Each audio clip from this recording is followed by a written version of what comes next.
Guess who's back? Guess we're doing another gameplay. We're doing Star Trek Resurgence. And yeah, I just figured that since I've been, kind of laxing and working a little hard. So hope everyone had a good Christmas and everything, and hope everyone has a good New Year. But I hope you're coming in and going to enjoy. This is a let's play Star Trek Resurgence. It's kind of like um, playing some of those other games like Wolf Among Us, stuff like that, things like that, games like that. So if you like games like that, this one's going to be one of those. So everything I do is going to or choose is going to affect the game in some way. So should be interesting. So hope we enjoy this. So just beginning. So empty slot. Let's begin.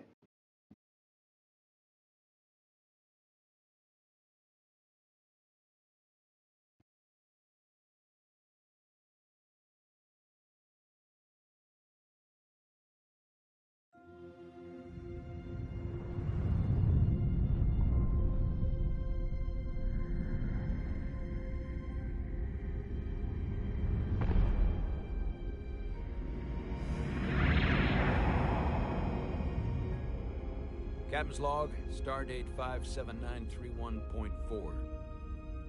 The crew is restless.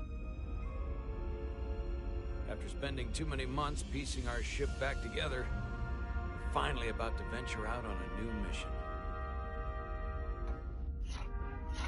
And the crew isn't letting this unprecedented ion storm slow them down. They're ready for something different. I know I am. Perhaps more than any of them.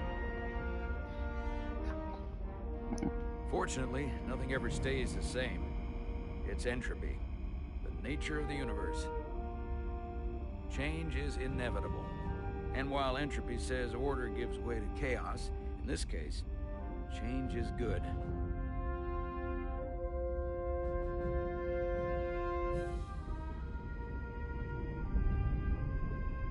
Our new first officer is en route to the Resolute. Jara Rydek. I know she'll bring a welcome dose of new blood to the crew.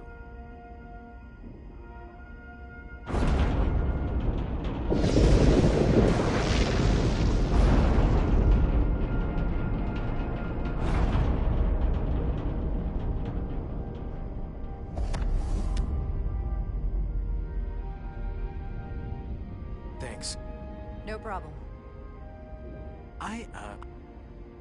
I'm not great with flying.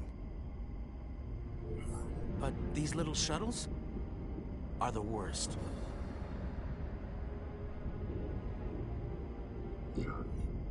Here's a tip. Don't close your eyes. You'd think that would make it easier, but it only makes it worse. Look out the window, pick a star, and just focus on that. I'll give it a try.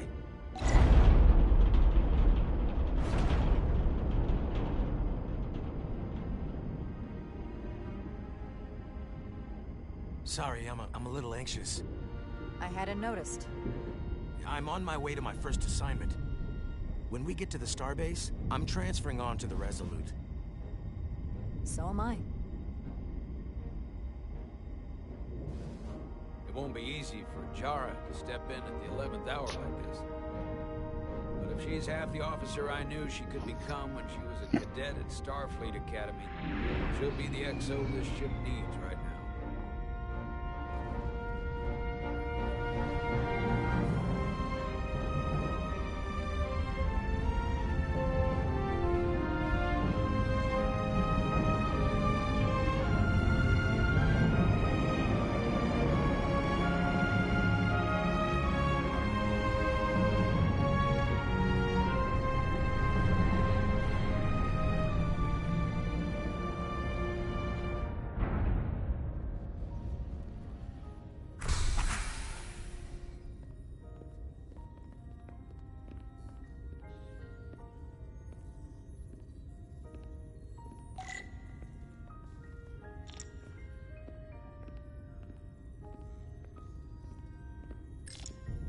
A starbase on the very edge of Federation space. Long way from home now. Yeah, I guess so. I like how that looks, though. Background looks pretty good. Give me a sec, people. Go put it looking something.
Sorry about that, ladies and gentlemen.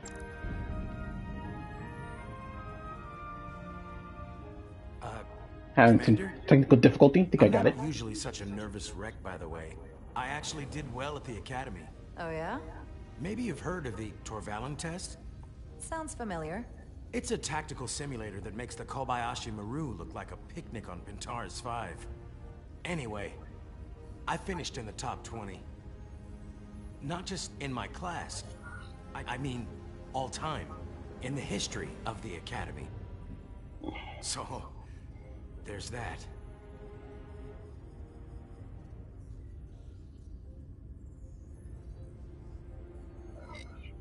Really? That's quite impressive. Thank you. It was tough. But you know, I set my mind to it and it paid off.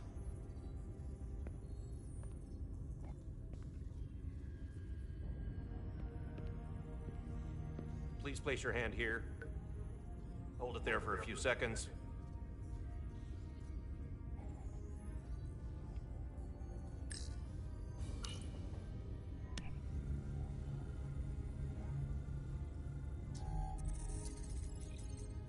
Welcome, Commander Rydek. Wait, you're Jara Rydek? You absolutely crushed the Torvalin test. You finished in what, like the top 3? That would be me. Now I'm really... It's an honor to meet you, Commander. Sorry, I didn't realize before. I just came off the shuttle and was glad to be on solid ground, so to speak. The pleasure's mine, Ensign. Paul Calloway. Good to meet you. I believe Commander Ermot is expecting you. He's in the concourse just ahead. See you on the Resolute.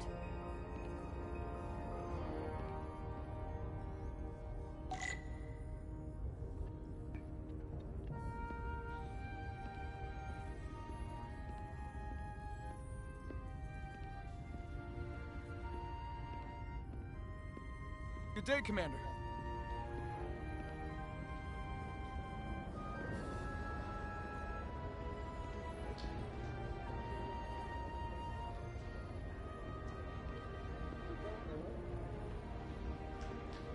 If I remember my briefing, Commander Ermot is a Bolian, so I'm looking for someone with blue skin. Are you all right? Yeah, I'm just...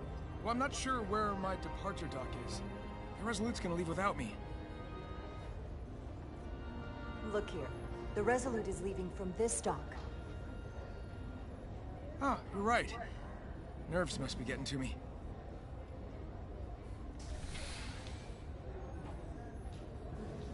Thanks so much, Commander.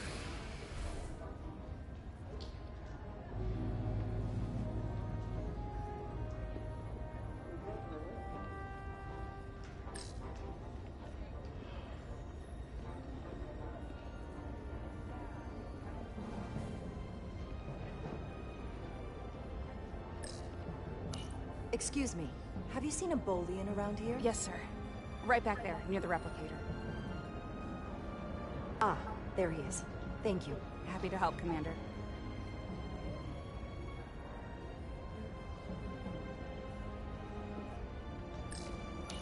Starbase 128 has 4 docks.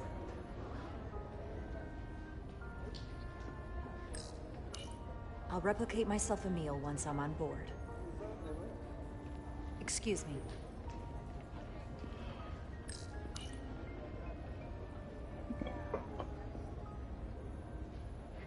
Welcome to the edge of the galaxy, Commander Rydek. I'm Commander Jan Ermot, Operations Officer on the Resolute. Commander? I hope there wasn't too much trouble getting here. This storm isn't making anything easy for us right now. It was a bit bumpy, but otherwise okay. Well, my apologies. This storm is unlike anything I've seen before. We're grateful you were able to come fill our first officer vacancy at such short notice. From everything I've read and everything I've heard, we're lucky you were available to us. Coming from a premier starship and all. To our local research vessel. I'll do my best to live up to expectations. Oh, I'm sure you'll do just fine. And if I can help in any way, just let me know.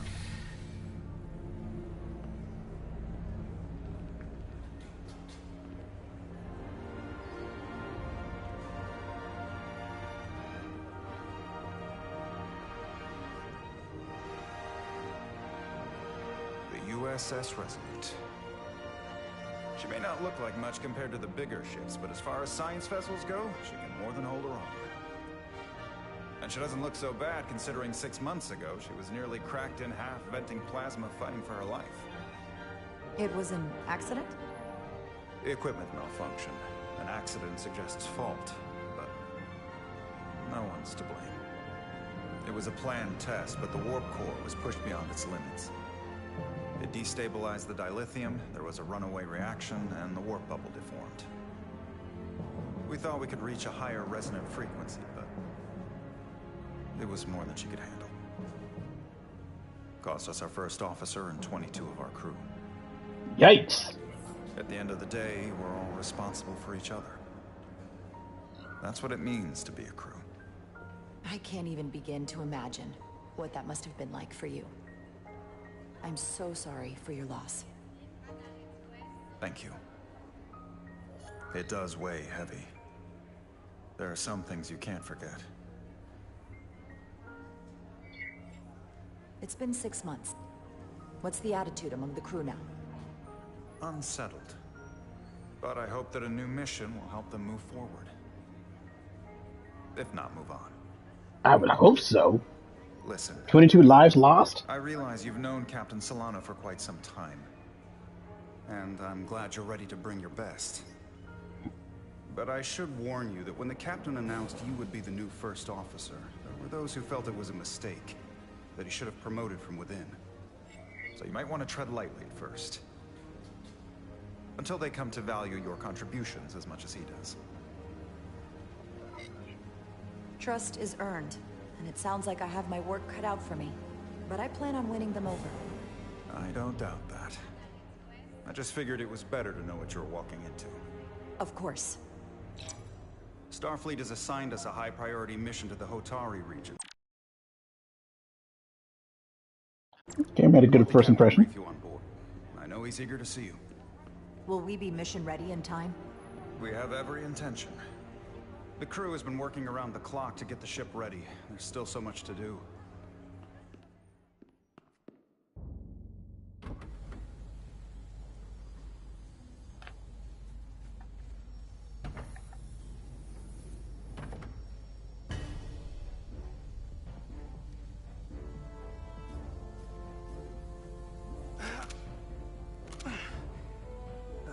Stuck.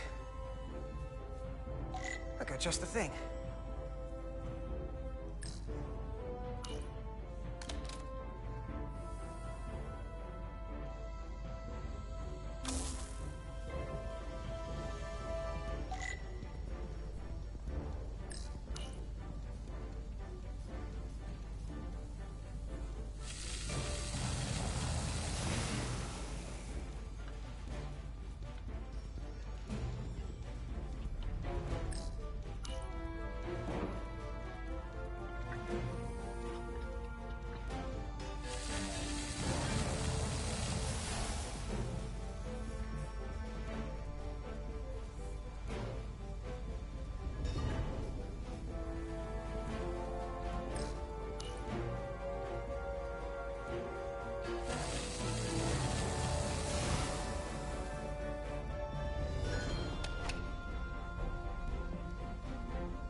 Is that.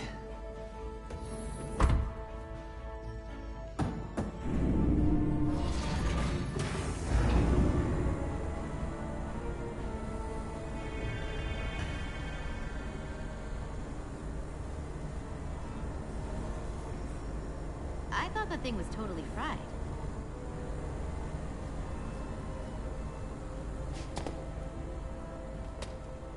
It looks like it was fried. Nice work, Carter. Nothing to it, Millie. And not a moment too soon. The boss wants us down in engineering. Like, now.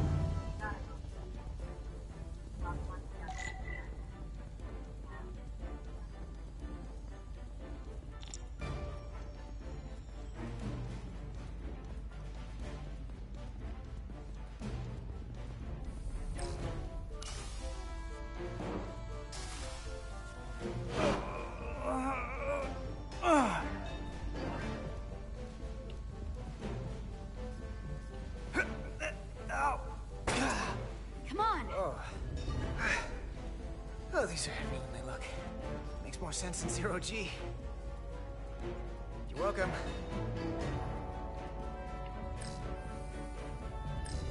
So clean I can see myself. And you know what? Carter Not Diaz! half bad.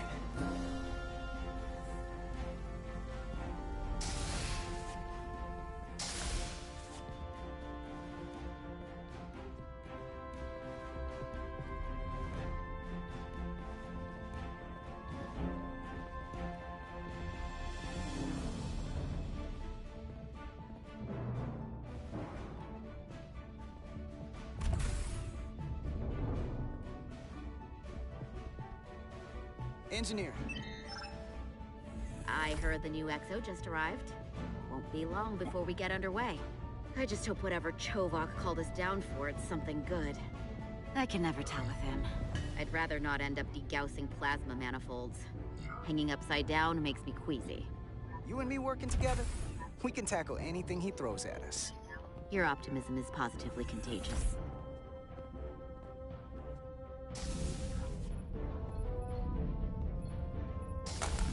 Looks like we got here before. Lieutenant Commander Chovak.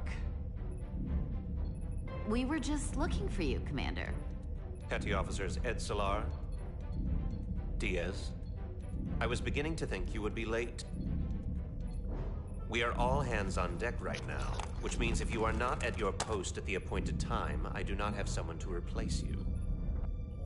A point I have been forced to make to Petty Officer Edsolar on repeated occasions. Apologies for the delay, Commander. I do not want your apologies. Simply see to it that it does not happen again. So, I don't suppose you wanted us down here to check in before we go off duty? Just like a Vulcan. Always prompt. To work on the exterior of the hull. I need you to tune the structural integrity field for optimal performance. The subspace distortions and ionic interference we are experiencing are preventing the proper calibration. But this ship must be ready to depart shortly, despite the storm. The precise nature of these disturbances are not fully understood. But many systems have been affected by the wide band of emissive activity. Whatever it throws at us, we'll be ready. We've got the best chief engineer in the fleet. I am a Vulcan, Mr. Diaz. Flattery is not necessary. All that I require is that you do your job. Right now, that entails critical preparations, because long-range sensors show that these disturbances will be more severe at our destination, the Hotari system. You have your orders. Do not delay. Yes, Commander Chovak. All hands on deck. What's that? All hands on deck. That's what Chovak said. You know what that means? It means this ship isn't ready to go out, and the brass know it. So they're throwing every warm body at it. And they're going to leave on schedule. You gotta have some faith, Nilly. Starfleet Command wouldn't send us out if we weren't ready. 6 months ago, I probably would have said the same thing. But this isn't just any old refit or any old relaunch. Oh, whoa. Excuse me. A lot of new faces coming on board. It's gotta be tough coming as a replacement. That's for sure. They seem all right. Something that happened 6 months ago while they were off on another ship? Well, that's nothing to hold against them. Yeah, you're right. I guess getting a little new blood on board doesn't hurt. Hold on. Now there's an old face I didn't expect to see again. Hey, Miranda! You weren't gonna leave without me, were you? Miranda, you're here? We thought you were staying on the Adirondack. Transfer came in at the last minute, so I figured I'd slum it on this bucket of bolts. Looks like you got her back together pretty nicely. I wasn't sure what to expect. I'm gonna take the high road here, pretend you didn't say that, and welcome you aboard. He's a better diplomat than I am. He still owes me a bottle of Saurian brandy. Don't think I forgot. Oh yeah, it's coming back to me now. Maybe Carter can rustle up that bottle and we can give you a proper welcome. As soon as we wrap up this quick little spacewalk.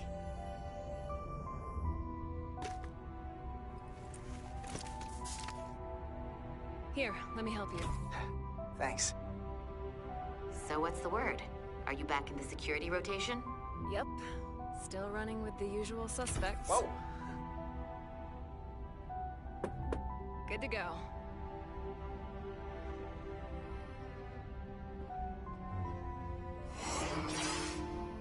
Yo, quick staring at my ass. Activating magnetic souls.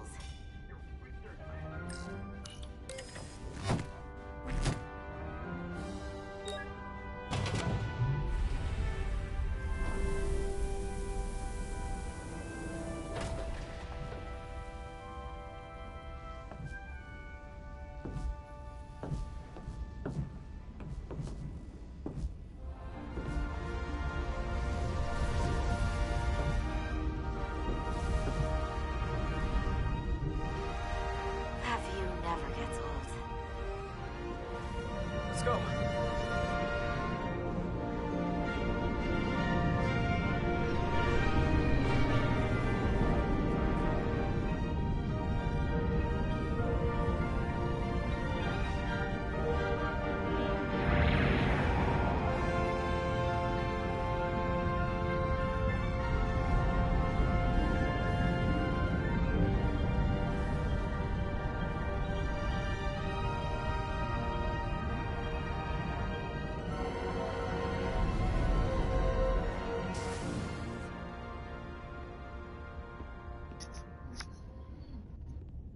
Captain Solano should be here momentarily.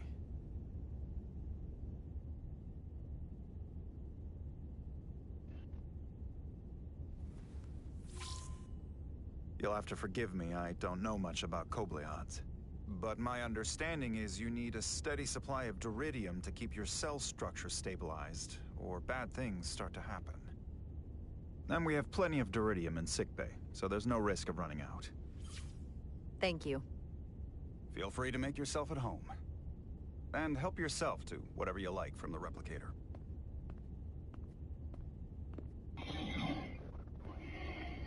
Iridium.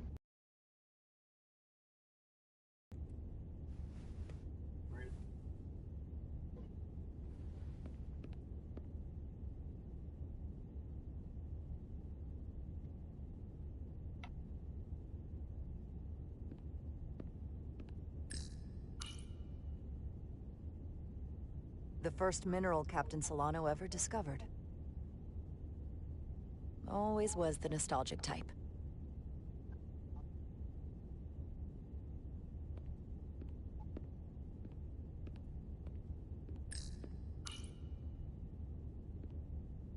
He's still got a thing for trains. The warp engines of their day, apparently.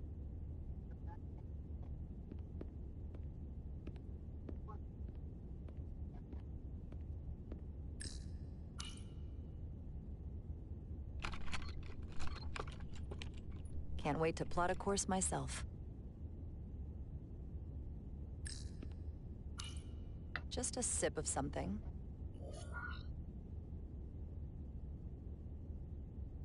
Decisions, decisions. Coffee.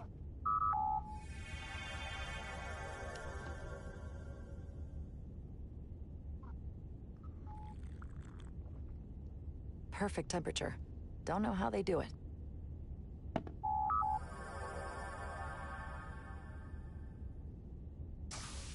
Jara Rydek. Last time I saw you, it was graduation from the academy. You'd already secured one of the most prestigious assignments possible. And you were burning with enough ambition to fuel 7 trips around the Necrid Expanse. It's good to see you again, Captain. I could not be happier to have you on the Resolute. My only regret is that we couldn't provide you with a warmer welcome. The arrival of a first officer to her new ship deserves a bit of fanfare. But, unfortunately, we've had our hands full with the refit. That would be totally unnecessary. I don't need any pomp and circumstance. You've been here all of 5 minutes, and already you're trying to make us more efficient. I like it. As I'm sure you've heard, we've had a rough go of it these last 6 months. The ship suffered some damage, but not nearly as much as the crew.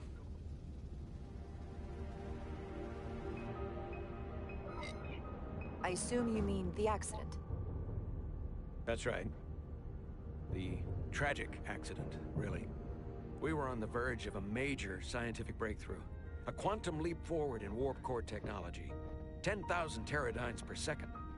The ability to travel at a sustained rate of speed longer and faster than we ever dreamed. What would have been the crowning achievement of my career. Right there. Within our grasp.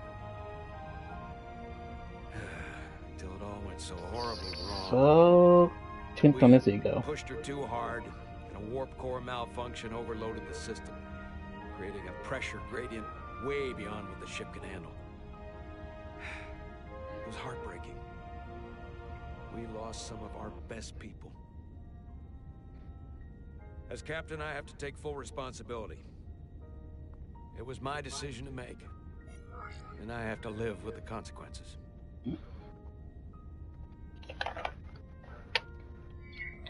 We all know the risks when we sign up. There are no guarantees. As much as we tell ourselves otherwise. True. But as captain, my job is to mitigate and manage the risks as much as possible. And that's where I failed. In my defense, I will say, I might have avoided the whole ordeal if my senior staff had been willing to trust me. There was a lot of pushback from my former XO. I think that cost me his confidence. I don't want you to pull any punches. Certainly not on my account. But once we decide on a course of action, I need everyone to fully commit to the mission. Anything short of that just won't work. And that's when things start to go sideways. Whether I agree or disagree, I can promise that I'll be honest to a fault. Good. That's exactly what I'm looking for. But at the end of the day, it has to be my call. Look, I'll be blunt. We can't afford another mistake. Or at least, I can't. I feel like my career is hanging in the balance here. We need a win. Something to restore the crew's confidence. I understand. On a more positive note, Starfleet has tasked us with what they're calling a mission of the highest priority. Escorting a senior diplomat to Hotari space. 2 previously peaceful and otherwise non-aggressive civilizations now find themselves on the brink of all-out war. So it's a peacekeeping mission. I see it as a golden opportunity to not only prove what the Resolute and her crew are truly capable of, but also a mission for which we're uniquely qualified. This ionic storm. Our long-range sensors suggest it's several orders of magnitude stronger than anything on record. A total anomaly like nothing we've seen before. And you'll never guess where it leads. Hotari. Exactly. Very nearly in the precise location where we're headed. Where I imagine the interference will be exponentially greater. But the diplomat will brief us on the details of the rendezvous. Who is the senior diplomat we're escorting? That I don't know. Starfleet hasn't said. But I don't want to get ahead of myself. I expect we'll have some rough sledding when we arrive, so I need you to prepare the crew for the worst. There's just one more thing I want to clarify up front. The metric that for me will be the ultimate measure of your success. What is it? If after serving as my first officer, you don't one day find yourself with a ship of your own, then I will consider it my personal failure. When that might happen is entirely up to you. But it goes without saying, you have my full support. It's been a dream of mine since before I can remember. So I would be honored to become a captain someday. As long as you're willing to do the work, you have my promise. I'll do everything in my power to see that it happens. Thank you. Come, let me introduce you to the crew. Thank you.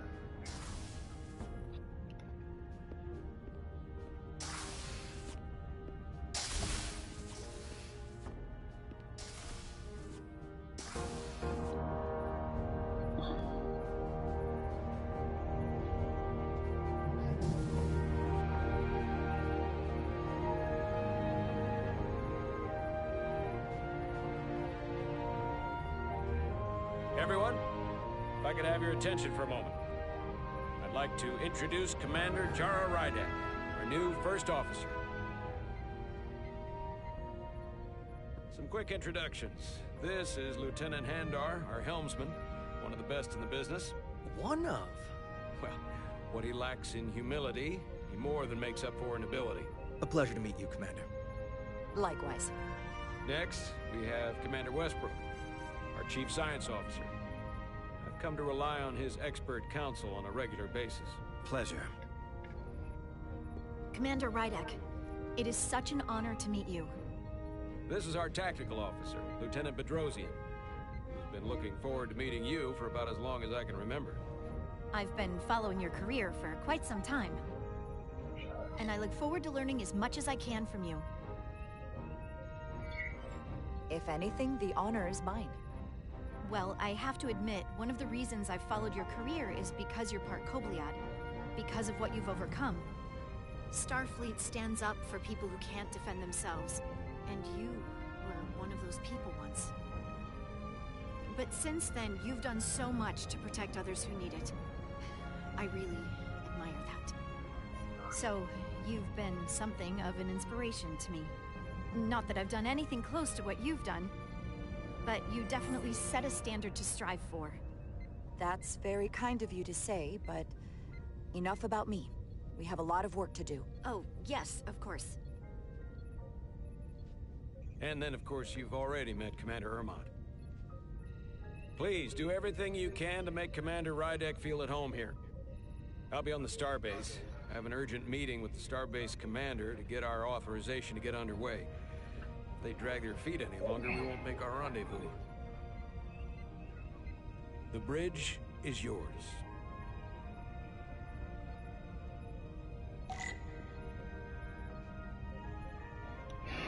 So we got a kiss up, well, not him, a kiss ass, her, dude who's just gonna look at you sternly. Him, man, looks like he's easy going, but it is what it is.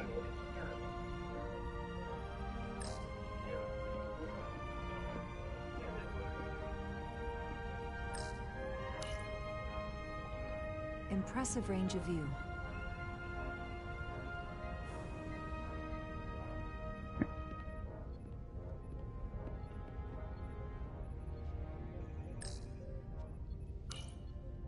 The helm. The Resolute is a refitted Centaur class, meaning it's capable of quick maneuvers. Can't wait to see what she can do.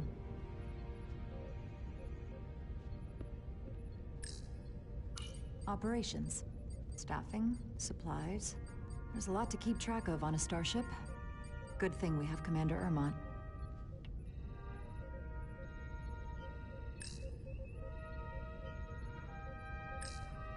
Science station. The Resolute is a science vessel, primarily. Might explain Commander Westbrook's attitude.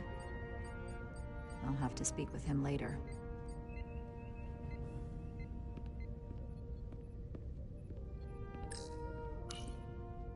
So many decks. Full of crew that are now my responsibility.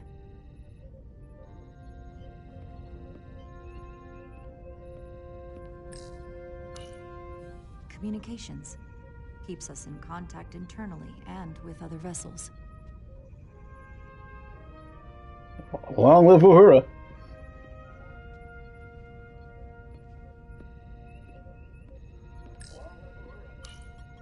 tactical station. Hopefully a diplomatic mission won't require we use our weapons much. But if it comes to that, we'll be ready.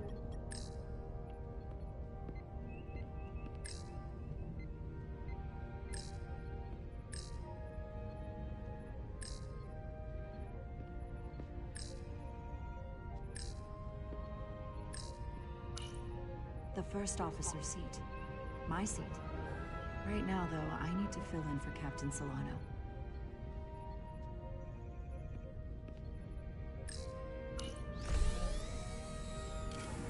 Tactical hollow dais. Just like they've got on the Excelsior.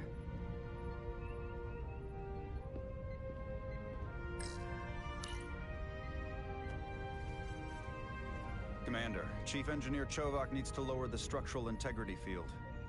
He's sent a crew out to recalibrate the emitters in response to the danger posed by the storm. We just need your go-ahead. Permission granted.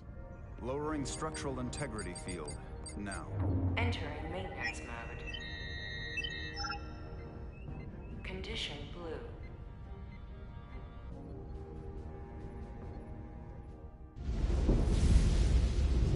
The storm is getting worse. Looks like they turned off the SIF. Great. Let's get to that emitter.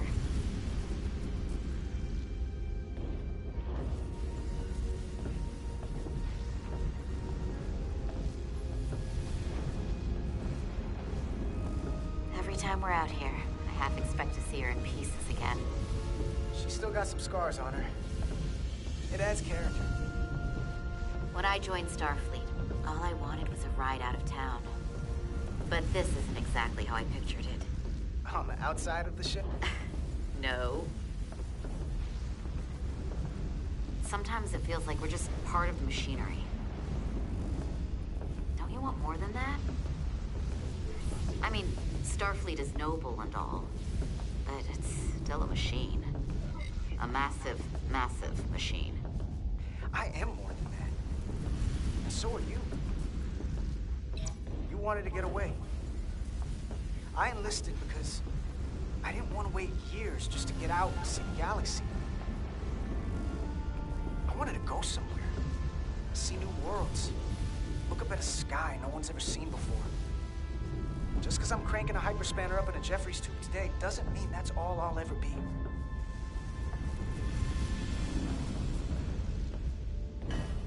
Diaz to Commander Chovak. We are at the SIF emitter. Acknowledged.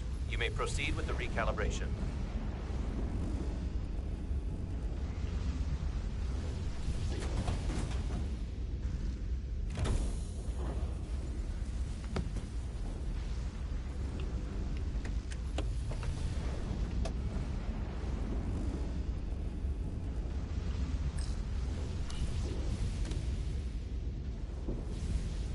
Beginning recalibration.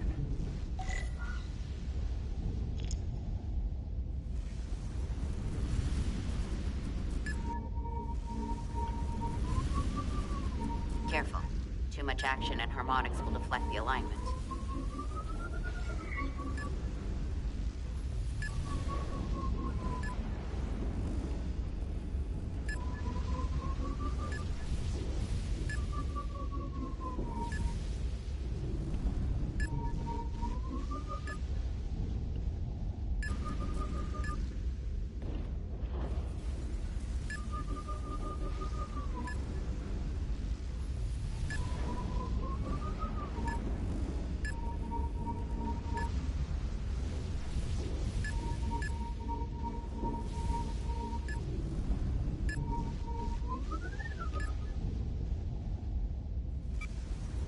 Looks good.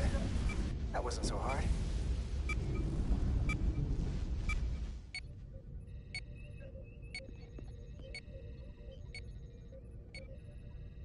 Commander Westbrook, right? Chief Science Officer. You remembered my name and my rank. Impressive.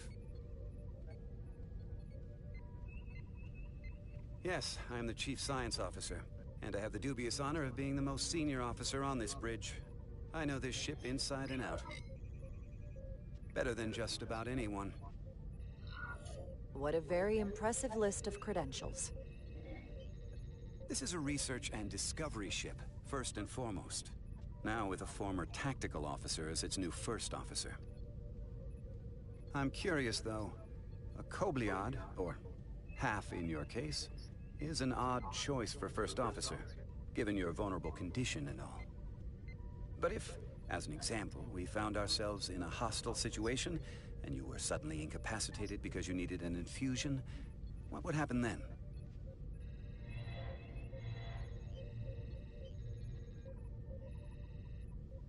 You'd leave Captain Solano without an XO.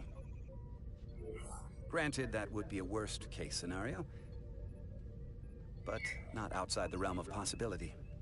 That's very kind of you to be concerned about my well-being.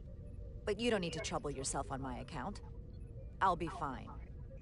Well, I wouldn't say I was concerned, just curious, that's all. Kind of put you in your place. Can I be blunt, Commander? I see no reason to stop now. Commander Sutherland, your predecessor, was one of the best first officers in all of Starfleet. His record was impeccable and his reputation was without equal. I mean no disrespect, but the shoes you're stepping into are almost impossible to fill. He was loved by the crew. And he was one of my closest friends. I don't think I could ever replace Commander Sutherland. And it would be a mistake to even try.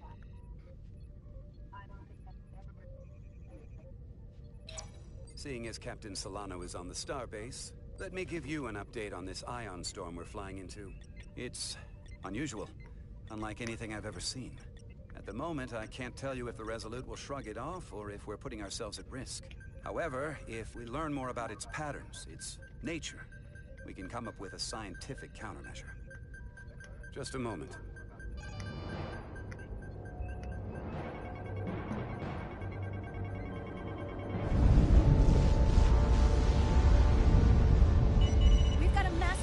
Wave inbound. On screen.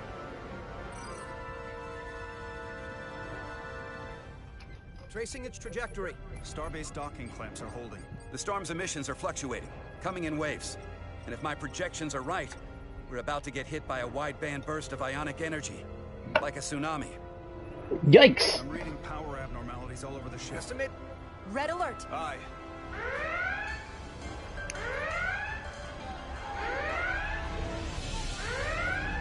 Evacuating main gangway and retracting. Putting sensor visualization on screen. With the structural integrity field shut down, we can't take a direct hit. Time to impact. 1 minute. Shield systems are severely impacted. We have limited protection. I need every available solution.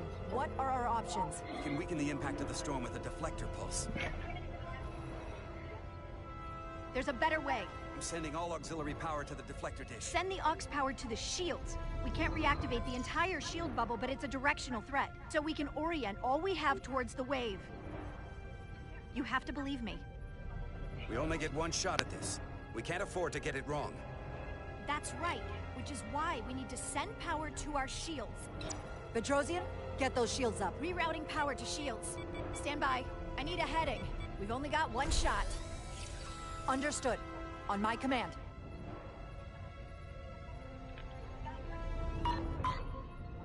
Heading locked. Raise shields.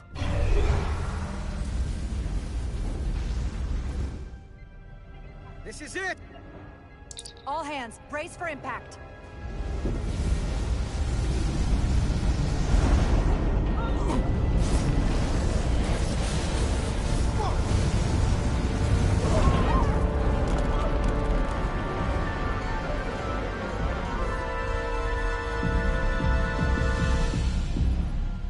What happened? We have experienced a surge of radiation. Oh, you don't say. This radiation supercharged the plasma, forcing it to backflush through the system and creating a dangerous imbalance.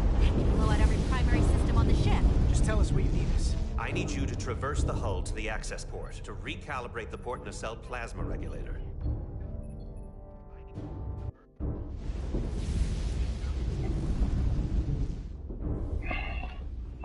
We've reached the first access point. Understood. Do you see the override for the level 1 failsafe circuits?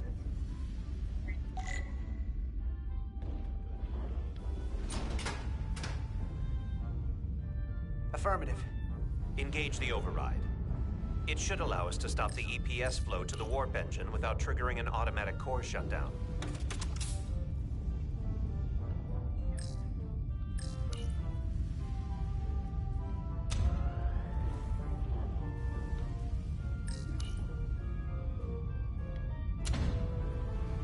Failsafe override engaged.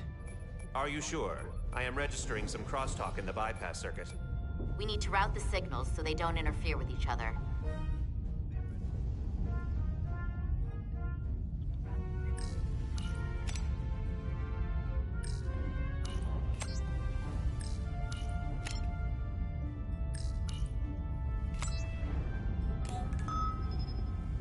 Diaz to Resolute.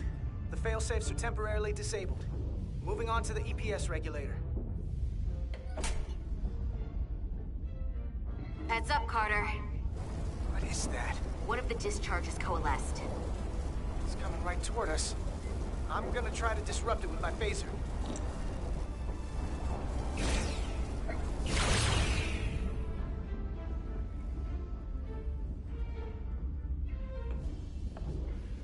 So we gotta climb up the pylon.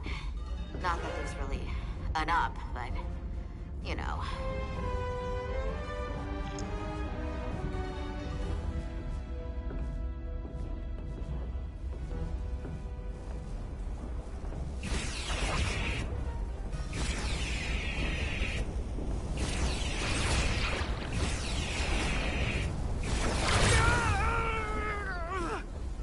Are you alright? Yeah. So took most of it. Just snuck up on it. That damaged your suit. Energy dampening is down to 60%.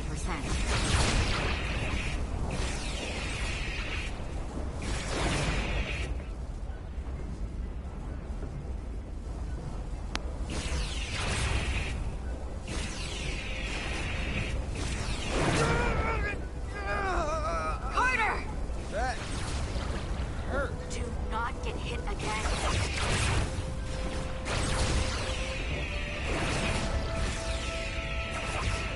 We're almost to the regulator.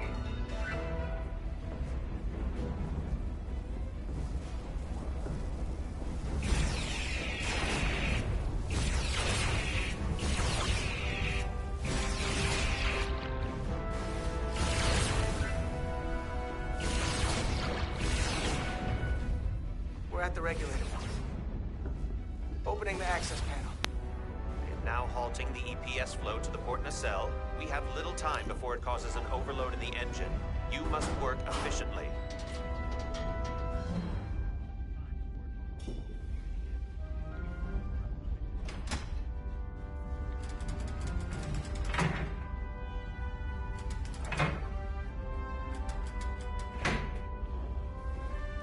EPS manifold adjusters reset to neutral.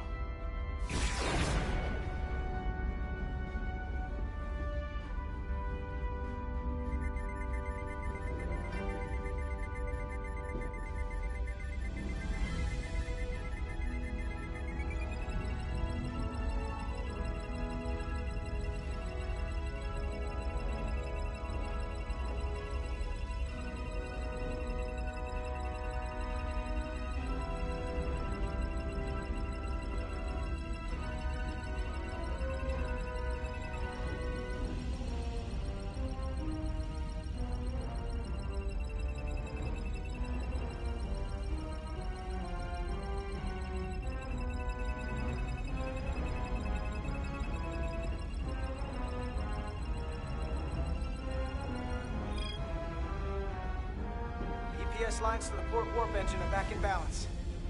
Almost done. Once I cycle the manifold nozzles, choke on them.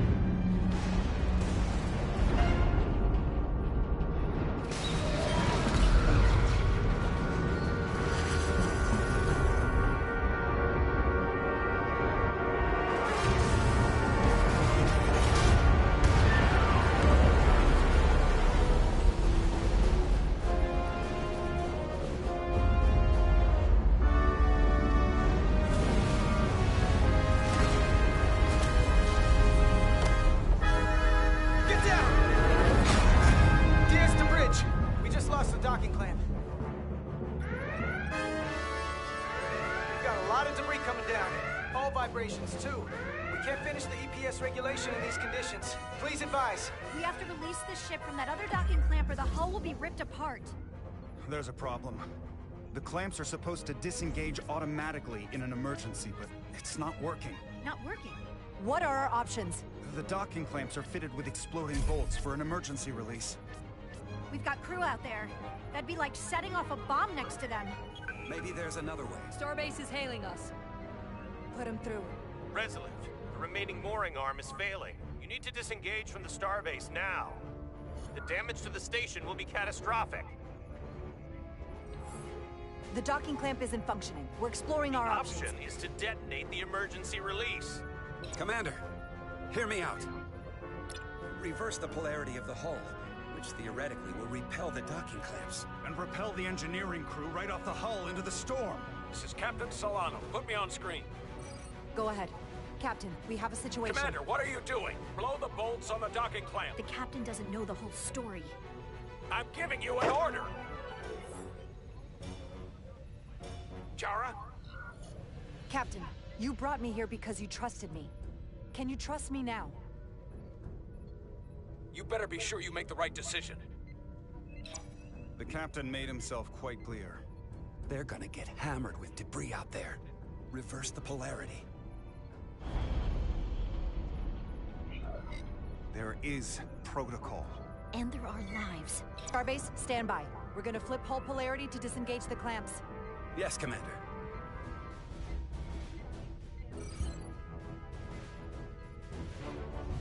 Repair crew, this is Acting Captain Jara Ryder. Be advised, we are going to reverse hull polarity to free us from the remaining docking clamp. Tether yourself and deactivate your boots on my mark. Understood. 8, 7, 6, 5, 4, 3, 2, 1. Mark!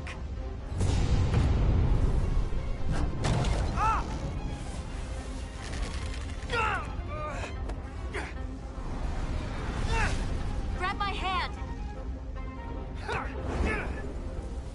I got you. Thank you. Plasma imbalance is reaching critical condition. We are moments from primary system failure. I got it.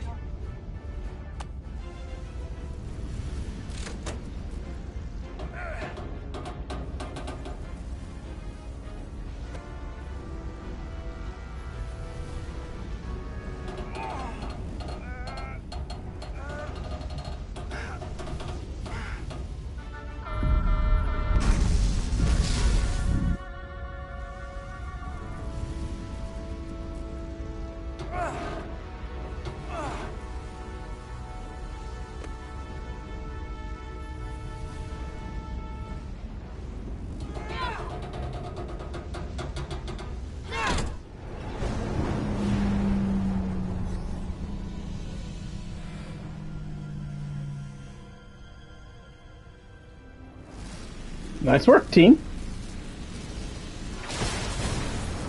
Look out!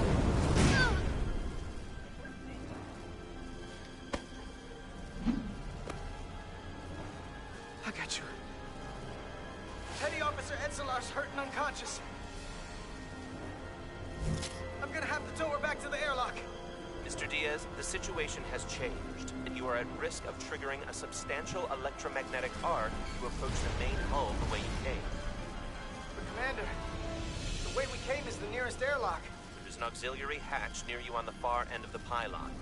You must bring Miss Edselar there to access the interior. Roger that.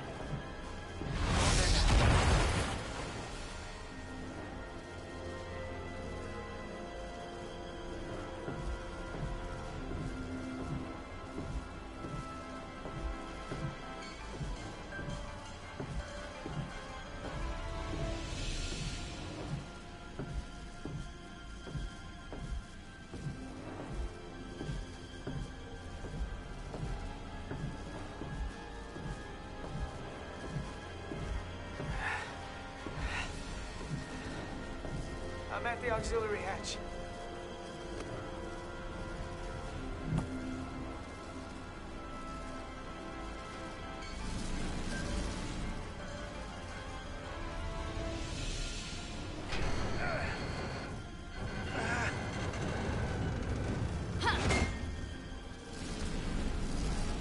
You go first. What? Let me save your neck this time. No time to fight me on this. Get in there. Not on your life. Let's not let it come down to that.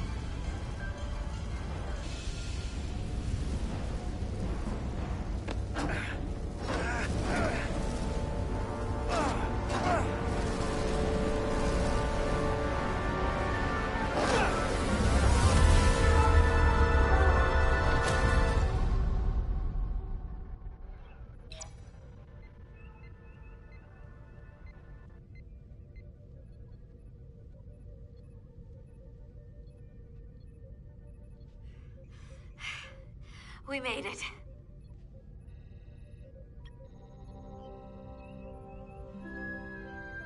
They're safe, bringing the SIF fully online.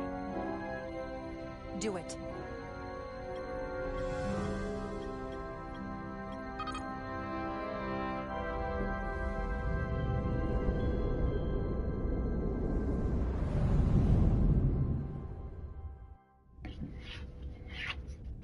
Price of duty.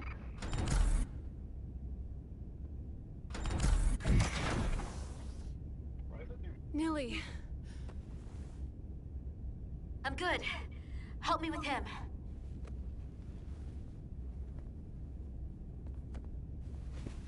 Let's get this off. Medical. Got one wounded at my location. Carter. You don't look so good.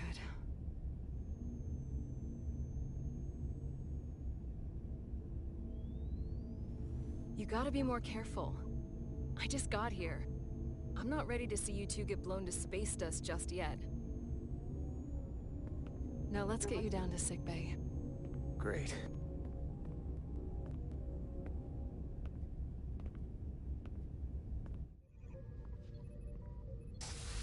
Status report. The repair crew made it inside. EPS flow is back to nominal levels. The SIF is back up. How does this affect mission readiness, Mr. Ermot?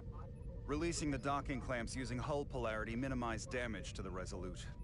We'll have some last-minute repairs to make, but if we reapportion some of the staff, we can make our departure on time.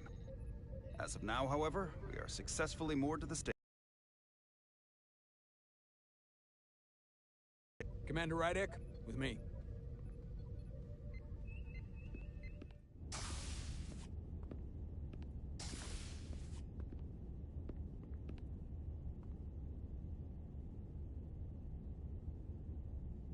Obeyed my orders. Well? Respectfully, Captain, I made the right choice given the information I had. You disobeyed my orders! And not just in front of the bridge crew, but the Starbase staff as well. That's going to get around. My name's already tarnished around the fleet. But what is it going to do to my credibility on this ship? From the top to the bottom. Bridge to lower decks. Captain, I told you I'd be honest, so here it is. Maybe I shouldn't have disobeyed a direct order, but you were wrong. You weren't on board, and you didn't have all the information. So I made the right decision for the ship. If you're worried about your credibility, put your ego aside and trust your crew. Trust me. You might have won some fans on the bridge with that stunt, but not everyone.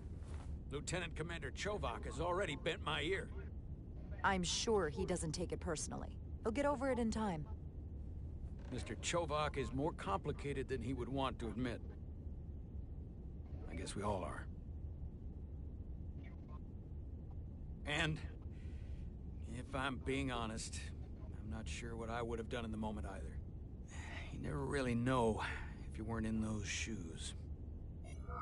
So, let's just boil it down to, you did what you had to. That'll have to be good enough for me. Thank you for understanding, sir. I'm sure no one knows the burden of command as well as you do.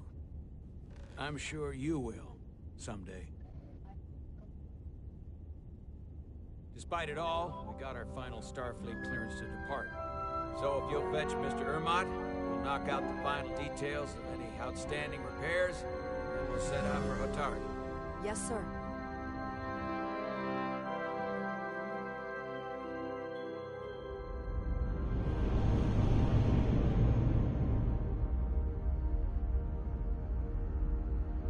Let's see how everyone's doing. Let's see.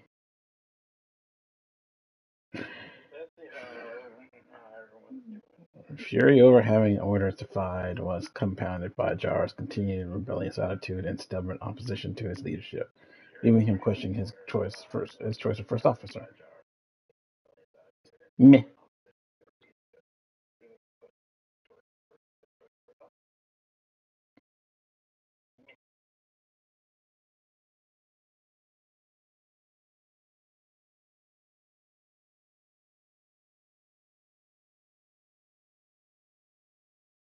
Well, I got some merits with Lieutenant Bedrosian.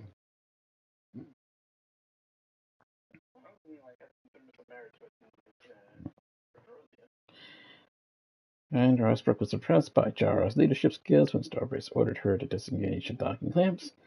He applauded Jara's efforts to explain the complexity of the situation to Captain Solano.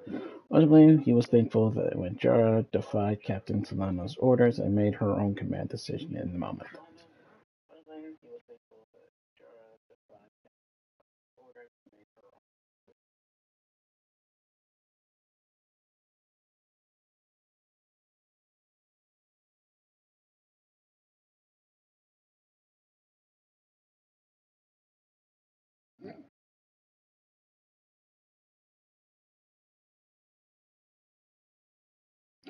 And of course, Lieutenant Commander Shovak did not approve of Jara's unwillingness to follow protocol when she defied Captain Solano's orders to blow the bolts from the docking clamps.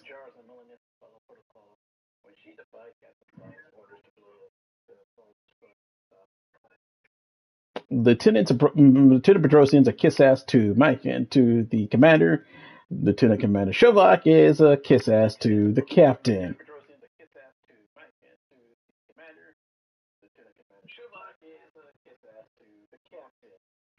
And of course he's a kiss ass to the captain because, Vulcans are always straight on to protocol and rules. Stick up the asses.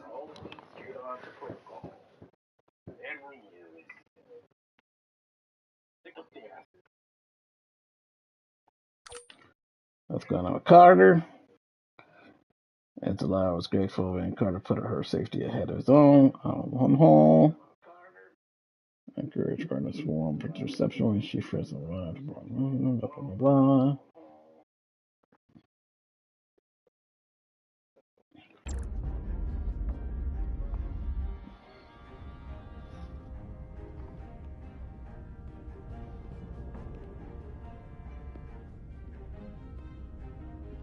All departments reporting full mission readiness.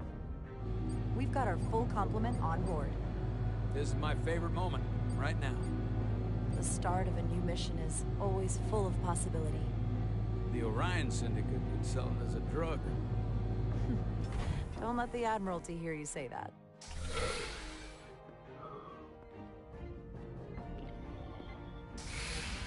Captain on the bridge. Sit. Sit, everyone.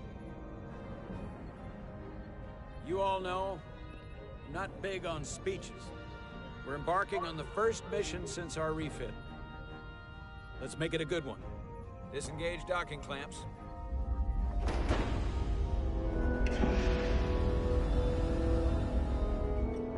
Docking clamps released.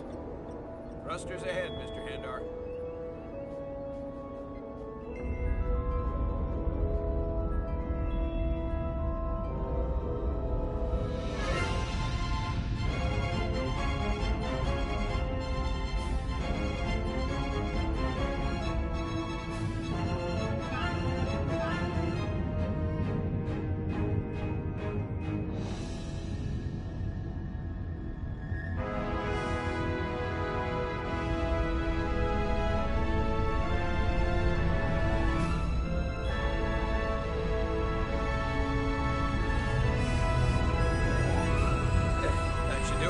Set a course for the Hotari system.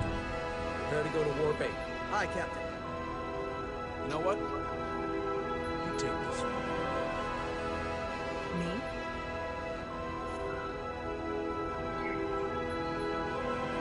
Engage.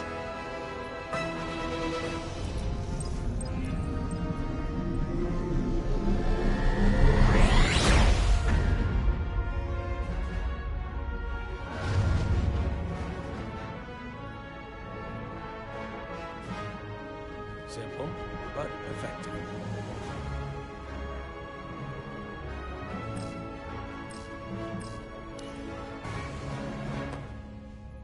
Easy. Thank you. I'm fine. Really, You don't look so good.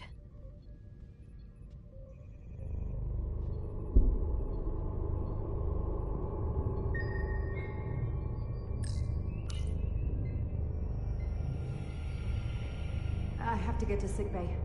Go.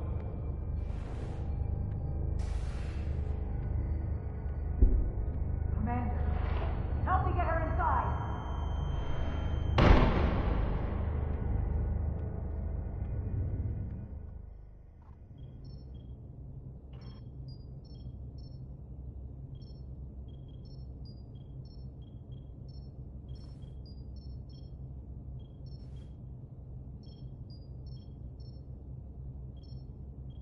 Well, that was quite a scare. A few minutes more and it would have been one of the shortest tenures on record for a first officer. Is that the engineer that was out on the hull? That storm did a real number on him, but he'll live. Just needs rest. You should worry about yourself. Your deridium levels got dangerously low and destabilized your cell structure. This is definitely one of the more memorable first days I can think of. My name is Dr. Aram Duval, Chief Medical Officer.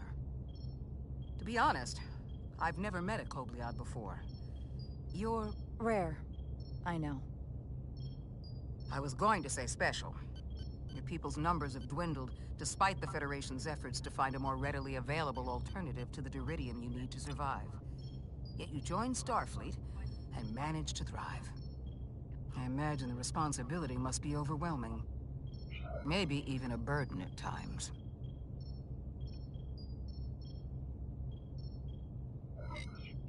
I don't like the attention it brings. Being treated differently than everyone else. But you are different. That's not something you can change. True. But sometimes it makes it even more difficult than it already is. And don't worry, I won't treat you like a science experiment. I just do the science and leave the experiments to Solano. You don't agree with his methods? I don't agree with his definition of acceptable risks. Not when the lives of your crew are at stake. My professional opinion is that the accident took a toll. More than he's willing to admit. He's overstressed, operating in the pressure cooker of his own mind. Which is never a good headspace when the lives of your crew are at stake. What concerns me is that now he's even further away from the thing he's been chasing his entire career. Breakthrough discovery. The major innovation. Something he can put his name on. But the more the time passes and the further out of reach it gets, the more risk he'll be willing to take. I hear you. But that's my job, isn't it? To make sure that doesn't happen. And we don't lose sight of the bigger picture. Which is exactly why I'm so glad you're here. We need you now more than ever. And I have to give you credit for what happened on the bridge. It took guts to defy a direct order. Huh. I guess word travels fast around here. It's a small ship. And everyone's curious about the new XO. Fortunately, your cell structure's almost completely stabilized.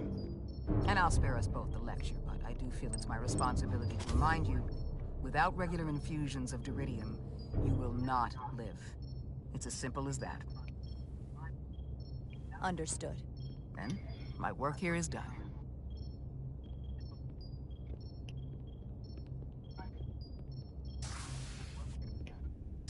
Lieutenant Bedrosian. I came to see if you were okay. We were all pretty worried on the bridge. No one knew what was happening. I'm feeling much better. Thank you. It's just part of who I am. You don't have to explain to me. I understand. I'm just glad you're okay. You trusted me earlier with the shields, and I appreciated that. I want you to know that I have your back. Thank you.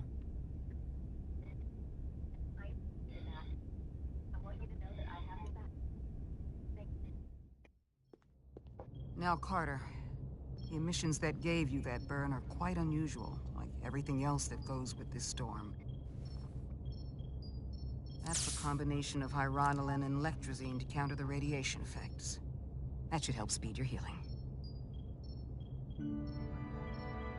She's come by a couple of times to see you already. Be brief. It's good to see you awake again. I was starting to get worried. Not that you aren't in good hands with Dr. Duvall. You did take one hell of a shot, though. So, be honest. How bad do I look? You look rugged. Rugged? Okay, how about heroic? Millie was looking in on you too, by the way. But since it's just us right now, I had a chance to think about this while I was away. And I thought it was important that I just come out and tell you. Instead of tiptoeing around it. Or worse, leaving it unsaid. Now, this is just a guess, but you like me. Is that what this is? How'd you know? Must have been pretty obvious. Which is funny, because it kinda came out of nowhere for me, at first. Well, you know, I was hoping. I guess that makes this a little easier to say. We've been really good friends for a long time. I want to see if there's more between us than just being friends. Are you sure about this? They're my feelings. Of course I'm sure. Well, I just mean, seeing me in here, after we almost got killed out on the hull. I felt this way before that, Carter. I like you. And I think there could be something more for us. So, what do you say? I like you too, Miranda. And I'd like to see where this goes. Good. I was really hoping you'd say that. Sorry to interrupt, but the patient needs to rest if he wants to get back to his old self. Of course. I'll see you again soon.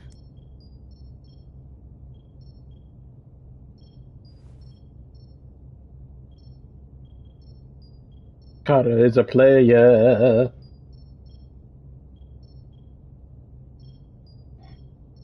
Carter is a player. Approaching the rendezvous point outside Atari space. Helm, bring us out of warp. Dropping to impulse. Ionic interference surging, Captain.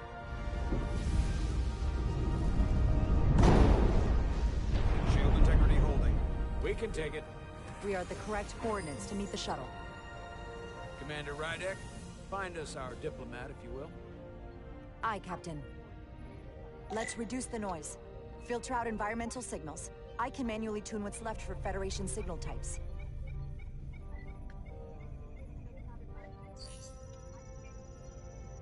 I've located the shuttle. Opening comms. On screen. Shuttle to Resolute. Shuttle to Resolute. Debris field. Lost maneuvering. Losing. I can't get it any clearer. You won't get a transporter lock. It's just not happening. Power up the tractor beam. We'll pull them directly into the docking bay.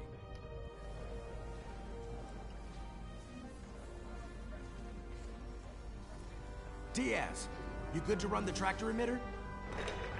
Yes, sir. You sure? I'm sure.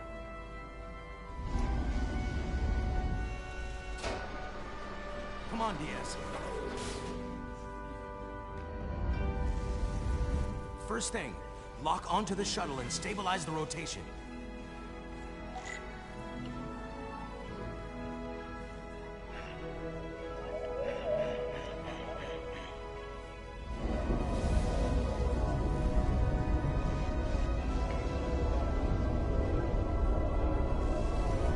We're pulling in debris.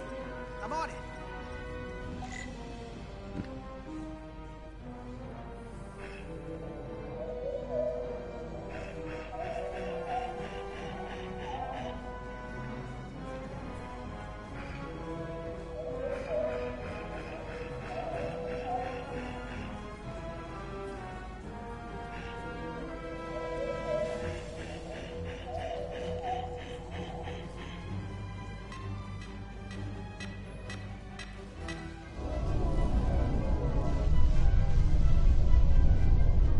That's gonna take out the shuttle. There's the bridge. There's a large piece of debris headed for the shuttle. The tractor beam can't handle it. Can our shields take it? I believe so. Commander Ryder, plot an intercept course. On it.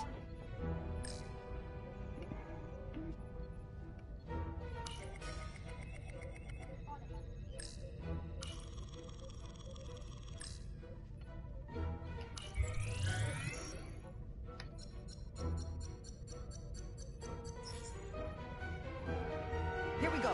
Maneuvering thrusters bearing 53 Mark 17, 200 meters on an intercept course. Maneuvering.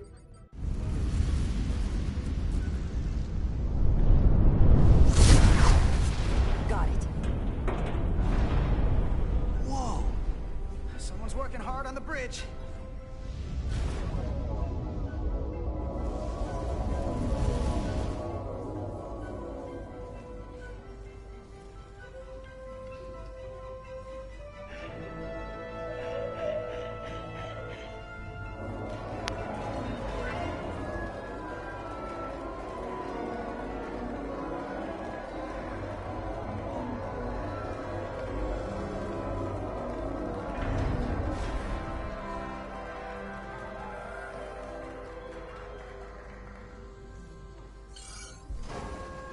Got the shuttlecraft on board. Good job. We're on our way down to meet them.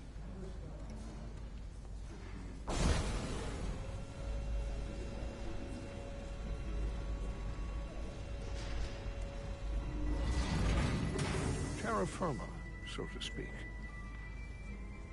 Ambassador Spock.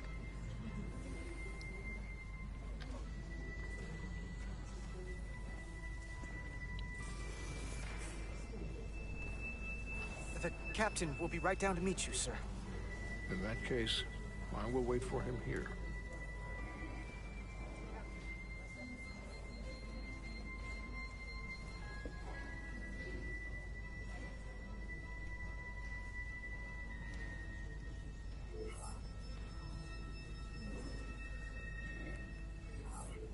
Apologies for the landing, Ambassador.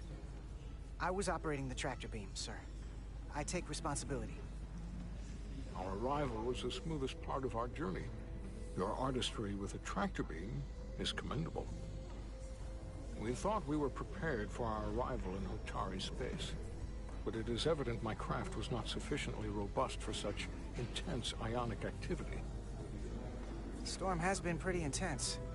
There was an element that was most unusual. Before you came to our aid, our maneuvering thrusters and impulse engines were rendered inoperable. So we attempted a short traversal at warp speed, only to find that we could not achieve warp at all, even though our diagnostics computer showed no faults or anomalies. What do you make of that? When all indications say that warp speed is possible, but in practice, we find it is not. Well, this storm is one of the strangest phenomena we've ever encountered. It's disrupted other systems. Who knows what it might do to a warp drive? Yes, it would seem further investigation is called for. Take readings, run some additional diagnostic checks, and we'll get to the bottom of this. Quite logical. Petty Officer... Carter Diaz. Sir. Thank you. Ambassador Spock. Excuse me. I'm honored to have you aboard. I'd like to get right to it. We're already behind.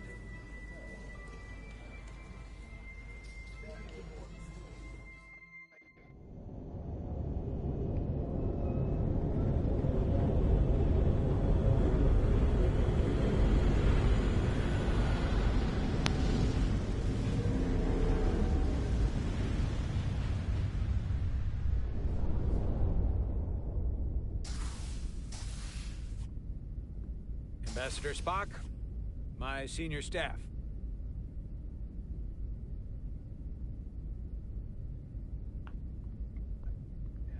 It's not every day that a captain gets to welcome a Starfleet legend aboard.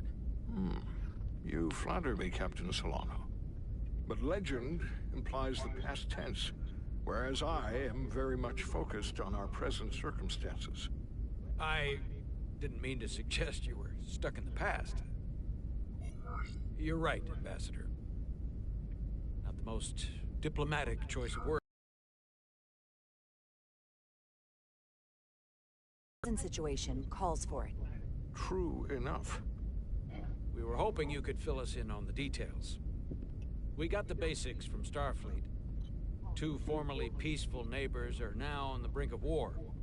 Indeed, and the tension between them grows fiercer by the hour.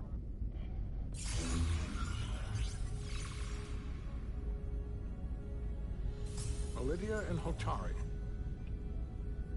The Lydians are the more advanced species. They made first contact with the Hotari over a century ago. This is Tau, the Hotari moon. It is rich in dilithium, and for decades, the Hotari and the Illydians have shared a mining operation there. The Illydians provide the technological resources, while the Hotari have served as the labor force. The stability of that arrangement was the source of their peace, until recently. The Hotari have suddenly and forcefully seized control of the mining operations and expelled the Illydians from their system. That is the official story, as told by the Hotari when they requested Federation mediation. But the details remain scant. Communications between all parties have been limited by the ionic interference. How is it the Hotari were able to turn the tables and take the mines against superior forces, especially after decades in this arrangement? Unclear. The answer to that question may be the key to a new, lasting peace, and one that I hope we can uncover during these negotiations. But it is unlikely the relatively primitive Hotari forces would stand a chance against the Illydian fleet if this escalates to open war. Left unchecked, this conflict will result in more bloodshed, which is what we are here to prevent. And the dilithium trade hangs in the balance. Clearly the Hotari have been exploited in this relationship. Maybe we can persuade them peace is the more profitable alternative for everyone. They both profited from the mines. And for the Hotari, something is better than nothing. Peace is our objective after all. That is correct. We can call it profitable or mutually beneficial, but at the end of the day, the Hotari are still being exploited for their own resources. True peace is not merely the absence of war. And as such, this conflict will surely come again. Neither the Illydians or the Hotari are members of the Federation, so we can't make them do anything. There is an additional complicating factor I should mention. In the past, the Federation has relied on the Illydians as a source of dilithium. That certainly changes things. Federation sources its dilithium from a lot of places. Yeah, and this is one of them. So we've already played a part in this. Unfortunately, that is indeed the case, Commander Rydek. We're morally obligated to make this right. Hold on. Our only obligation is to negotiate the peaceful resolution of this conflict. Given the Federation's involvement in the Illydian dilithium trade, Captain Solano and I must make every effort to appear neutral in these negotiations. What worries me is if this whole thing unravels, and we're at the mercy of the storm at less than full strength. We can't let it come to that. Considering what the ion storm has done to our ship, and the Ambassador's shuttle, we have to assume the Illydian fleet has had problems with it as well. This recent surge in the energy disturbance temporarily levels the playing field. Commander Westbrook is correct. The energy anomalies around the Hotari systems have been noted in the past. But they have never been observed on the orders of magnitude we have seen in recent weeks. That may answer why the Hotari were able to strike back after so long. They finally had an opportunity, and they took it. That would also explain the Illydians' restraint. And reason to learn as much about the energy anomaly as we can while we are here. We do not want to be caught at a disadvantage of our own. So I trust we understand our circumstances. We're operating on a strict timetable here, and we're going to be leaving for the negotiations shortly. Commander Westbrook, I want you to leverage our systems to investigate the anomaly from here while we're gone. Aye, Captain. Thank you all. Dismissed. I want to speak to both of you privately.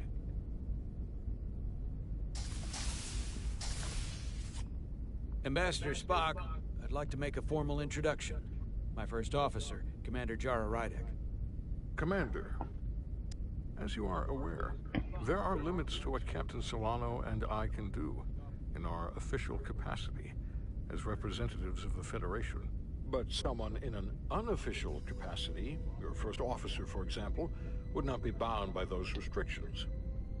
Commander Rydek could ingratiate herself to certain parties behind the scenes, where they may be more candid in revealing information that could lead to a resolution. She certainly goes her own way. Maybe that helps in this case. It would be unconventional, but I'm not opposed to it. I'm honored to be included in the negotiation process. You're not just included, you are instrumental. Well, I hope Commander Rydek will have more luck finding out what really happened than we will through official diplomatic channels. The fate of the negotiations, the interests of the Federation, and the prospect for peace may very well depend on it.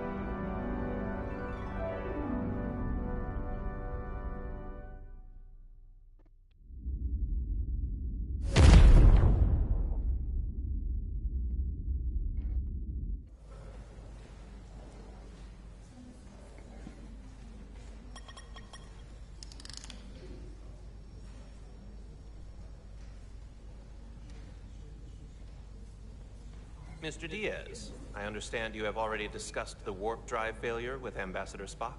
I have. It is imperative that the Ambassador's shuttle be flight ready. I need you both to ascertain the root cause of the system failures he encountered. I'm surprised, Commander. I thought you would have wanted to work on Ambassador Spock's shuttle yourself.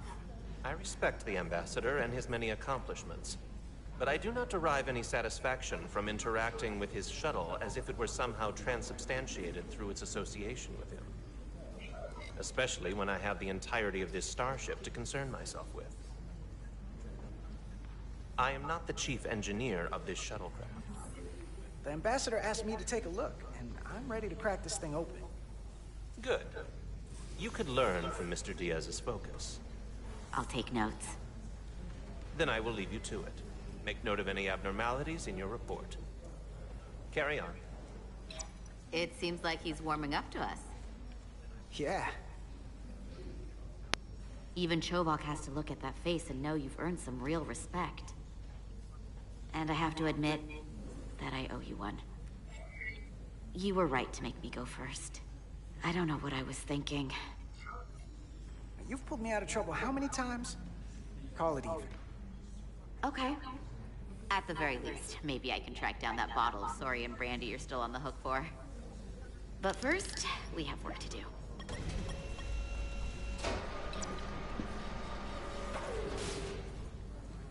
Ready to go? All set. Let's run the diagnostic.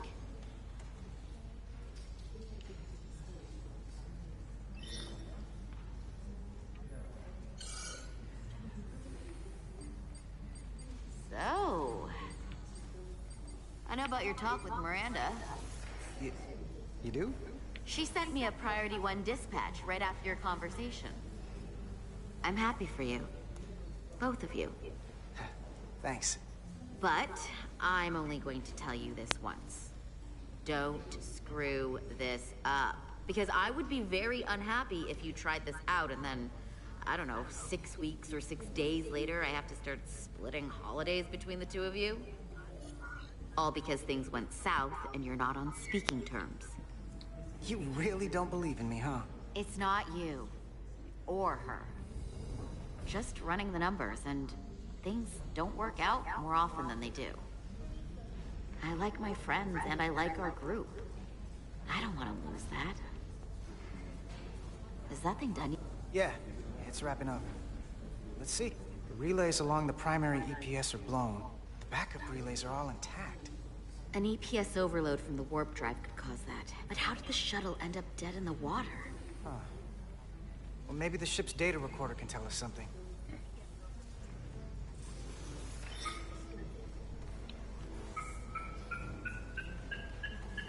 Here. They were only about 8 minutes from their plotted warp point. No faults, just those warnings. What are they?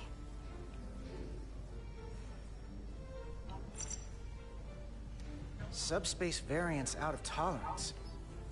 What does that mean? It means the main navigation array lost sight of space somehow. Would the array going offline cause that? Yes, but it should have also thrown a fault code. The warp field became inverted suddenly. I've seen this happen when the center warp coil cracks. A cracked warp coil throws a fault code. Still, we should take a look.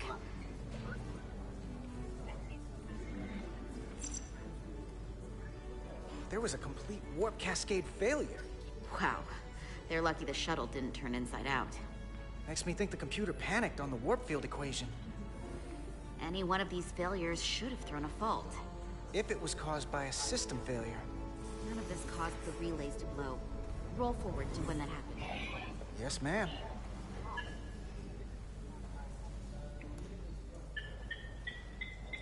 So here, they take a moment to get their bearings and they attempt to re-engage the warp drive. There. That's the relays blowing. And look, there's another warp system alert. They're all the same. Subspace variance out of tolerance, or warp inversions. Finally, there's a complete warp cascade failure. Then it's one of two things. Either a warp coil is cracked, or the navigation array is offline. That makes sense. Divide and conquer. You want to check the warp coils or the navigation array? I'll check the other. Let's not overcomplicate this. One of these systems is likely broken. I'll check the nacelles for a cracked coil.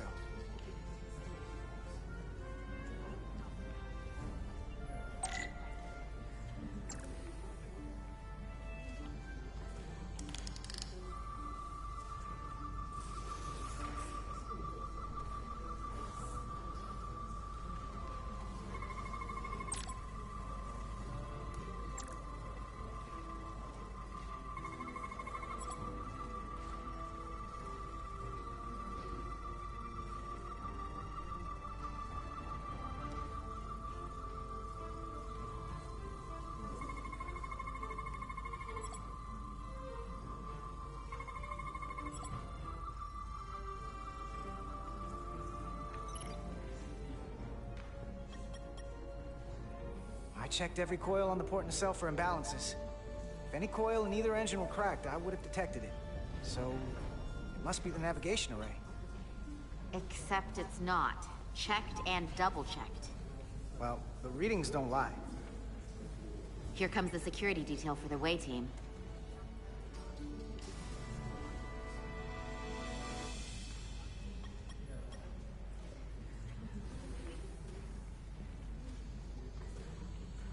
Hey. I'm not here. We're escorting the negotiating team to the surface as soon as they come down from the bridge. I don't want to interrupt some important work. I was just hoping to see you before I go. The captain and the others will be here any minute now. Should be an interesting ride down to the surface. You're the one with the important job to do. Keeping the captain safe. And Ambassador Spock. It doesn't always feel that way. Baking in the hot sun, standing guard next to an empty shuttlecraft. But it has its moments. Hey, Maris. Aren't these those button pushers you're always hanging out with? And you're the phaser jockeys we always beat in Parisi squares, right? All aboard for Hotari. That another one of the captain's railroad things? Gotta be.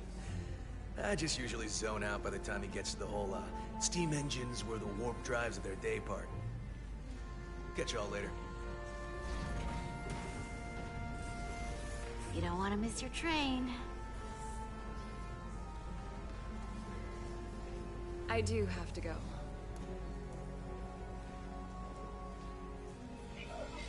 Not gonna lie, I'd rather not leave right now. More important things on my mind. Do me a favor. Come back safe. Deal.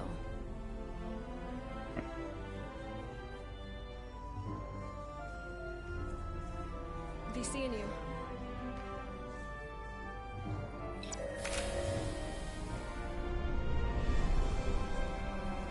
Let's see how we did so far.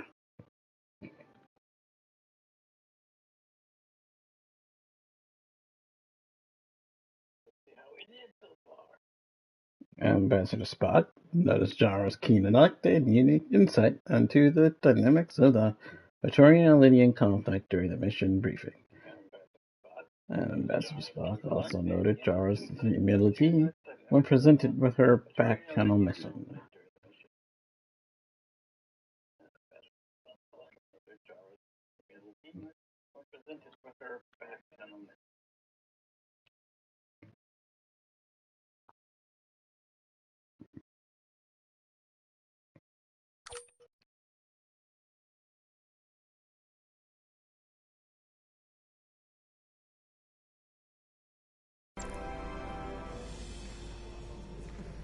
Etzelarda Diaz.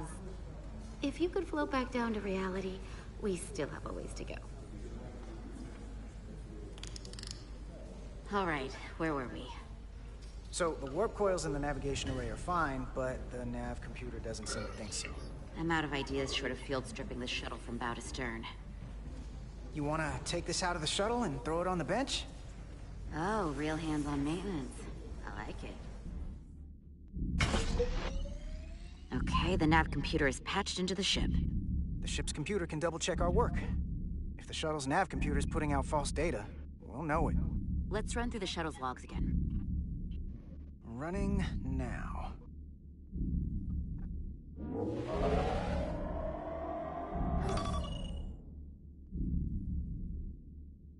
Same.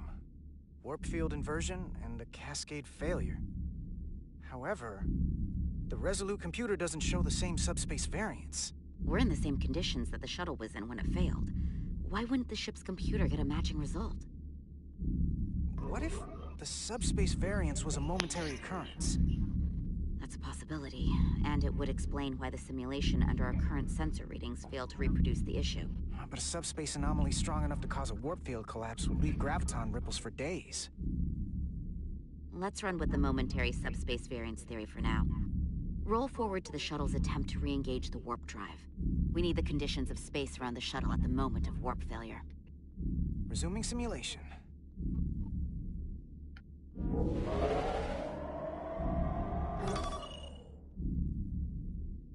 Error in warp field calculation. Cochrane formula variables are out of range. That right there. Take the shuttle sensor data from that moment. Computer, why did the warp field calculation fail?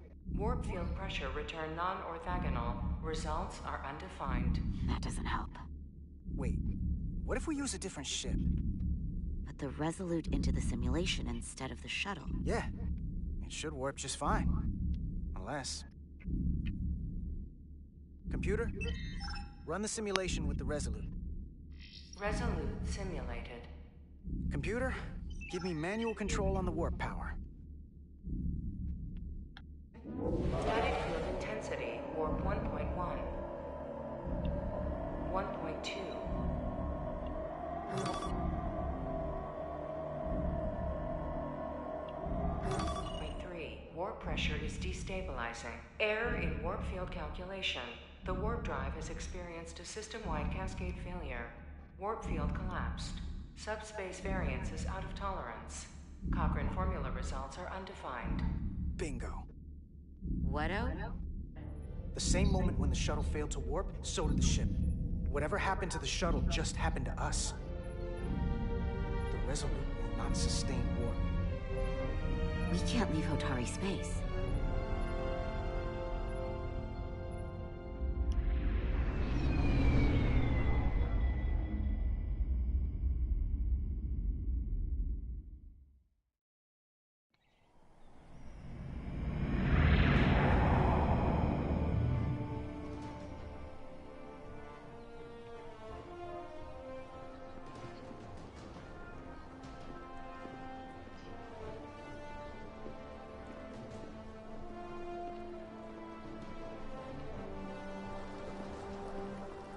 Ambassador Spock, Captain Solano, welcome to Hotari. We are honored you've come. My name is Tylos Altaris, Minister of Diplomatic Affairs. The honor is ours. And this is Commander Jara Rydick, first officer aboard the USS Resolute. You'll find she has a keen mind and unique insight into the dynamics between the Hotari and the Lydians. We are honored to be here as representatives of the Federation. I'm so glad. These must be the representatives of the mighty Federation, the reigning authority in the galaxy. Or so we've been led to believe. Whether that's true or not remains to be seen. But either way, we're grateful you've made the time to come to our little corner of the universe. And you are? This is Galvin, and this is Sidron, the heroes of the revolt in the mines.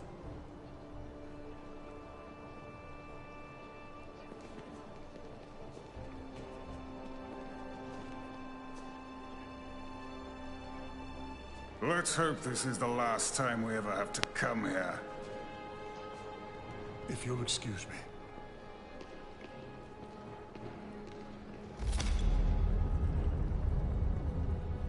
I think we're about to begin. Did you hear the arrogance from that guy? I don't know what we're walking into here. But that guy was something. Something about his tone tells me this won't be easy. That was my sense as well. I doubt he speaks for all of Hotari. So I would urge patience until we speak with their queen.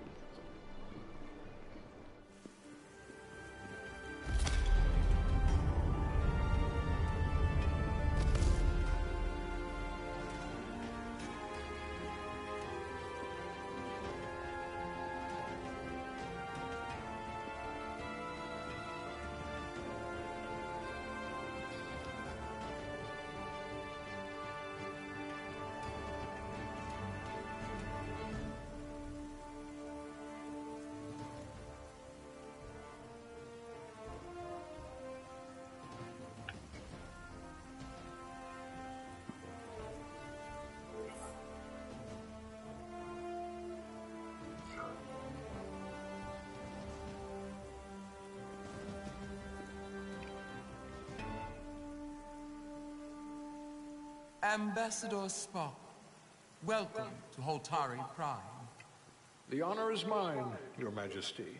That the Federation would send one of their most respected representatives is not only an honor to the Hotari people and their queen, but a recognition of our stature and importance. Let's get on with it, shall we? With all due respect to the Federation and their ambassador, they have no authority here. We are not members of their alliance. We are not subject to their rule, nor yours. We demand the immediate return of all mining operations to Lydian control, as it has been for centuries and will be for centuries more.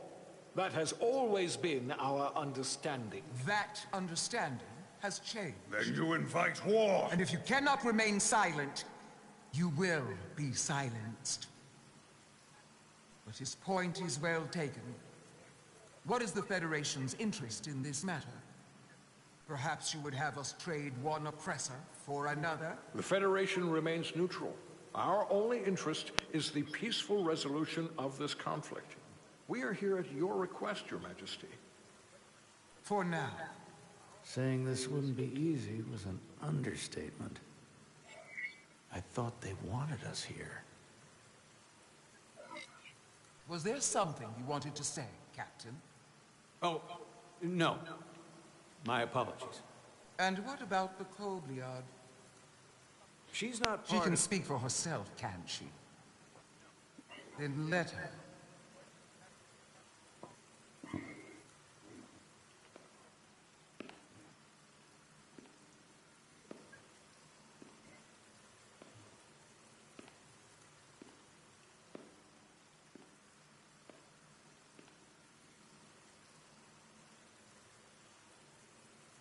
Now then, one should know their place.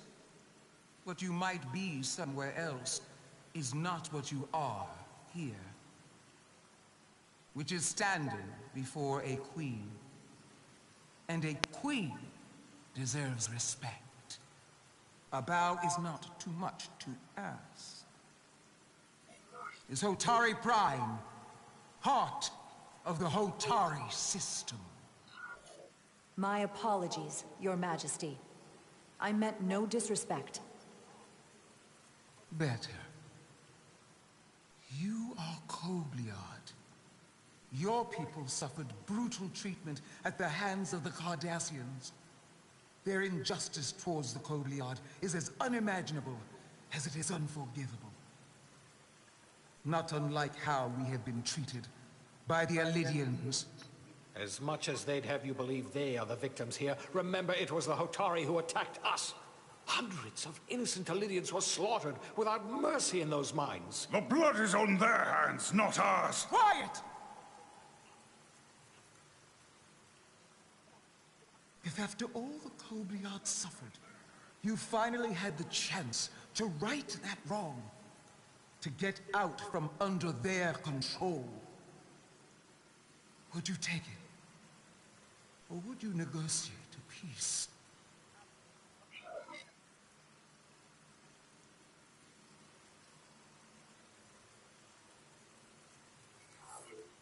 If the opportunity presented itself, and I wish that it had, more than you can know, then I would right the wrong without hesitation. For the sake of the Kobliad, we suffered enough. Of course you would. It would be foolish to do otherwise. The Federation is the most powerful, most advanced alliance in the galaxy. It's widely known we have an abundance of dilithium in our mines.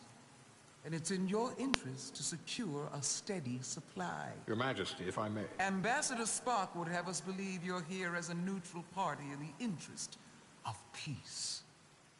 So why are you really here? I want the truth, not your Federation rhetoric. As Ambassador Spock has said, we've come seeking a peaceful resolution to this conflict, and have no interest in your dilithium. I'm not nearly as naive as you must think. The Federation has done business with the Alidians for decades, which makes me question your motives. What they haven't said, but cannot deny, is a simple truth. The dilithium trade would not and will no longer exist without Alidian involvement. We created it for the benefit of everyone, especially the Hotari. We've given them warp technology. We've let them share in the profits. We've made their lives infinitely better than before dilithium was discovered. All of that goes away if the Federation turns a blind eye to their treachery.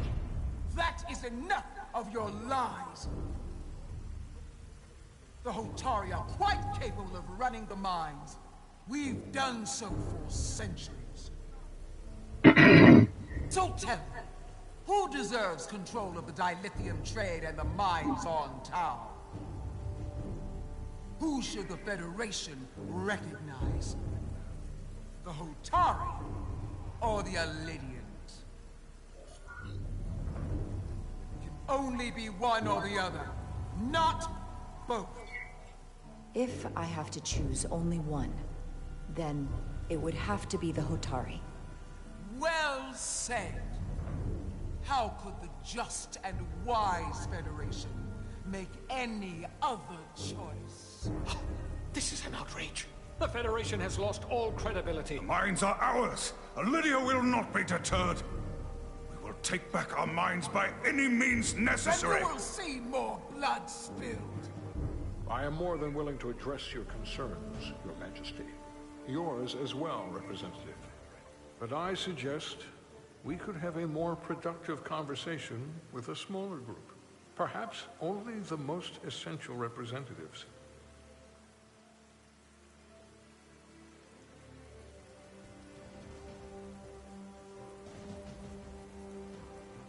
I suppose there is some sense to that.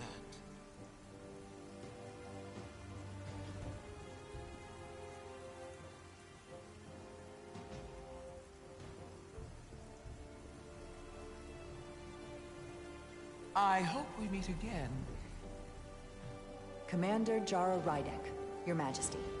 It's been a pleasure, Commander Rydek.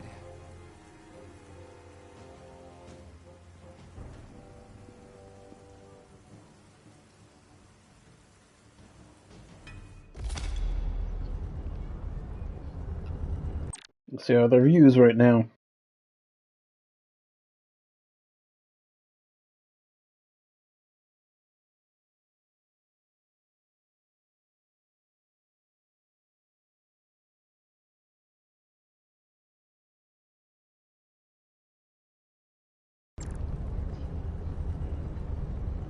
Spock and I will cover everything on the diplomatic front.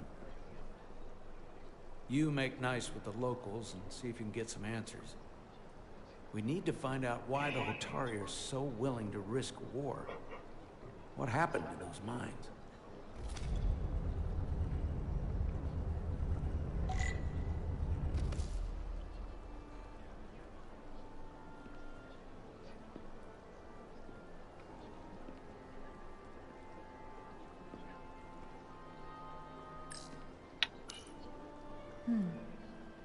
Soothing.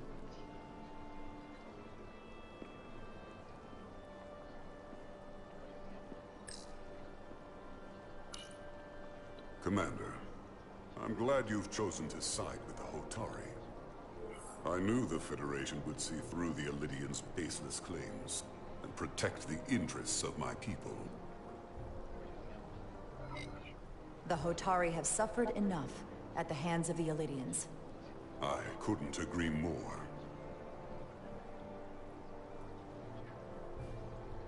I assume you were there the day the mines were seized from the Illidians. Not seized.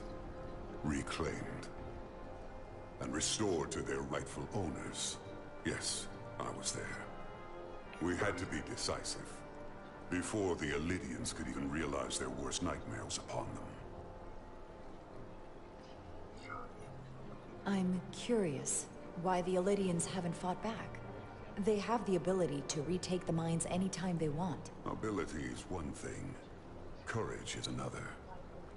The Illidians know any hostile action on their part will not end well. They respect one thing above all else, and that is force. The greater the force, the more certain the outcome. Any talk of making peace is just that, and worth little without the strength to secure it. Which makes me wonder about your ship, the Resolute. Undoubtedly the Federation's finest warship. Ready to contend with anything the Illidians might have in store. Or is that not true? Maybe I've misjudged it. I wouldn't say state-of-the-art, but the Resolute is plenty capable and can hold its own against just about anything. Let's hope so. Because at the moment, it's the only thing preventing them from wiping us off the map. Sidron. A pleasure meeting you, Commander. I'm sure we'll cross paths again.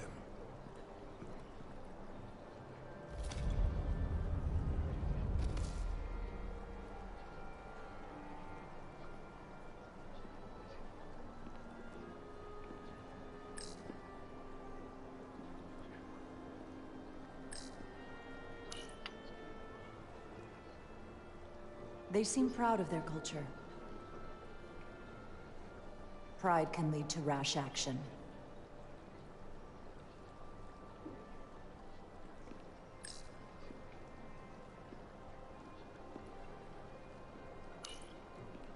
I'm probably not telling you anything you don't already know, but these negotiations rely on the Federation's neutrality, as does any hope you might have for a supply of dilithium in the future.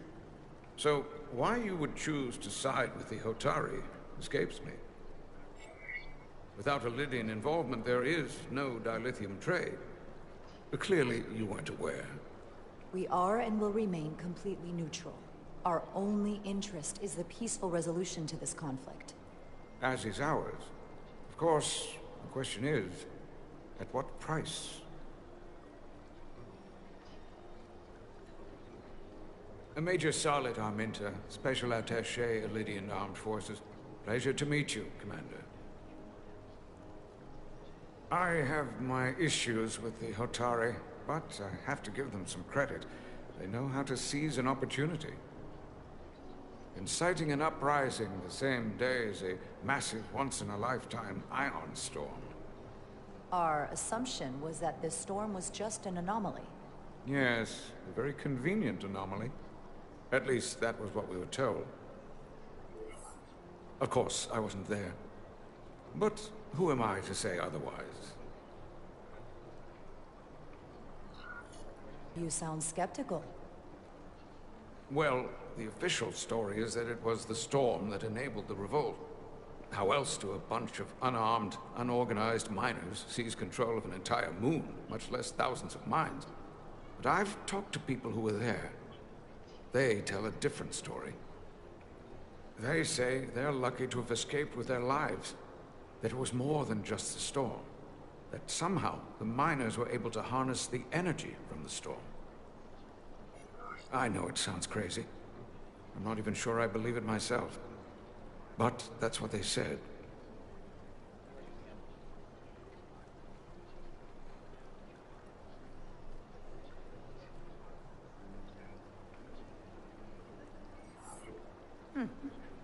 You said the Hotari were primitive.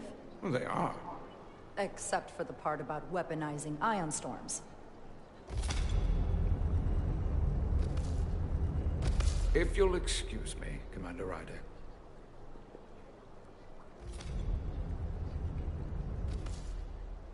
Commander, if I could have a quick word with you. Of course.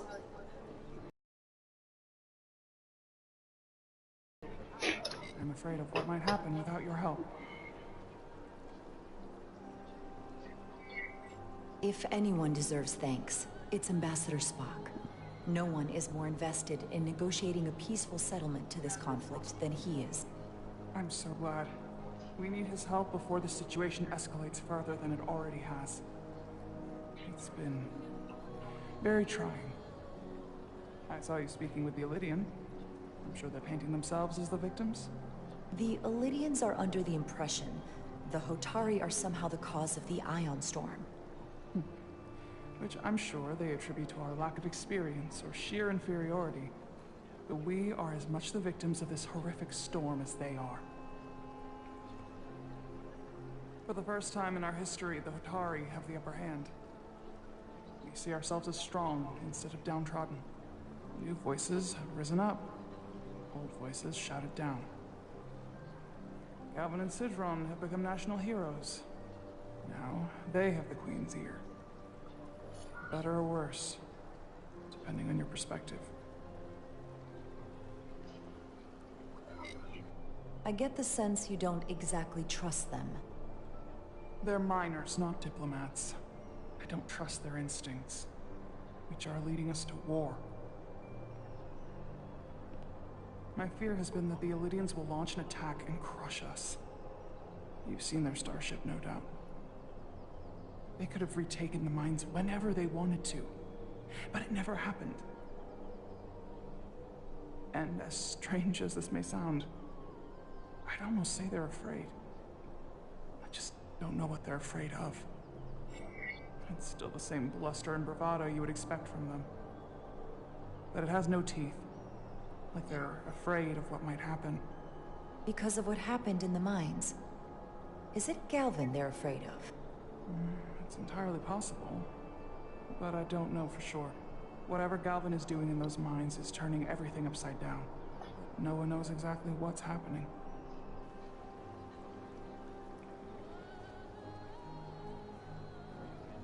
Since the day of the revolt, Galvin has seized control of the mines and restricted all access. No one's allowed without his personal authorization. And they've taken over a section of the palace with just as much secrecy and security.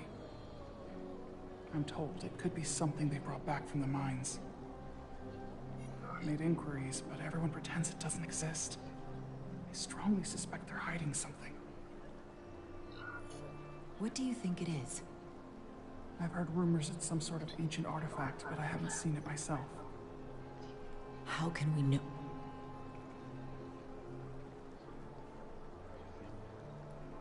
I'd better see what's happening. Do you think you can find out what they're hiding? I need to see proof of something before I can make my case to the Federation. I can try, but even if I found it, I might not know what to make of it. Take this. You can use it to capture whatever you find, and then send it to me.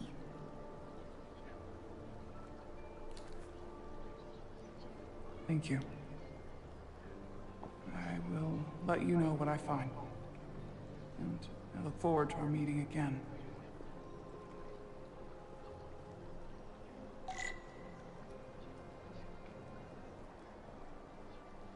Now we report our findings to Captain Solano.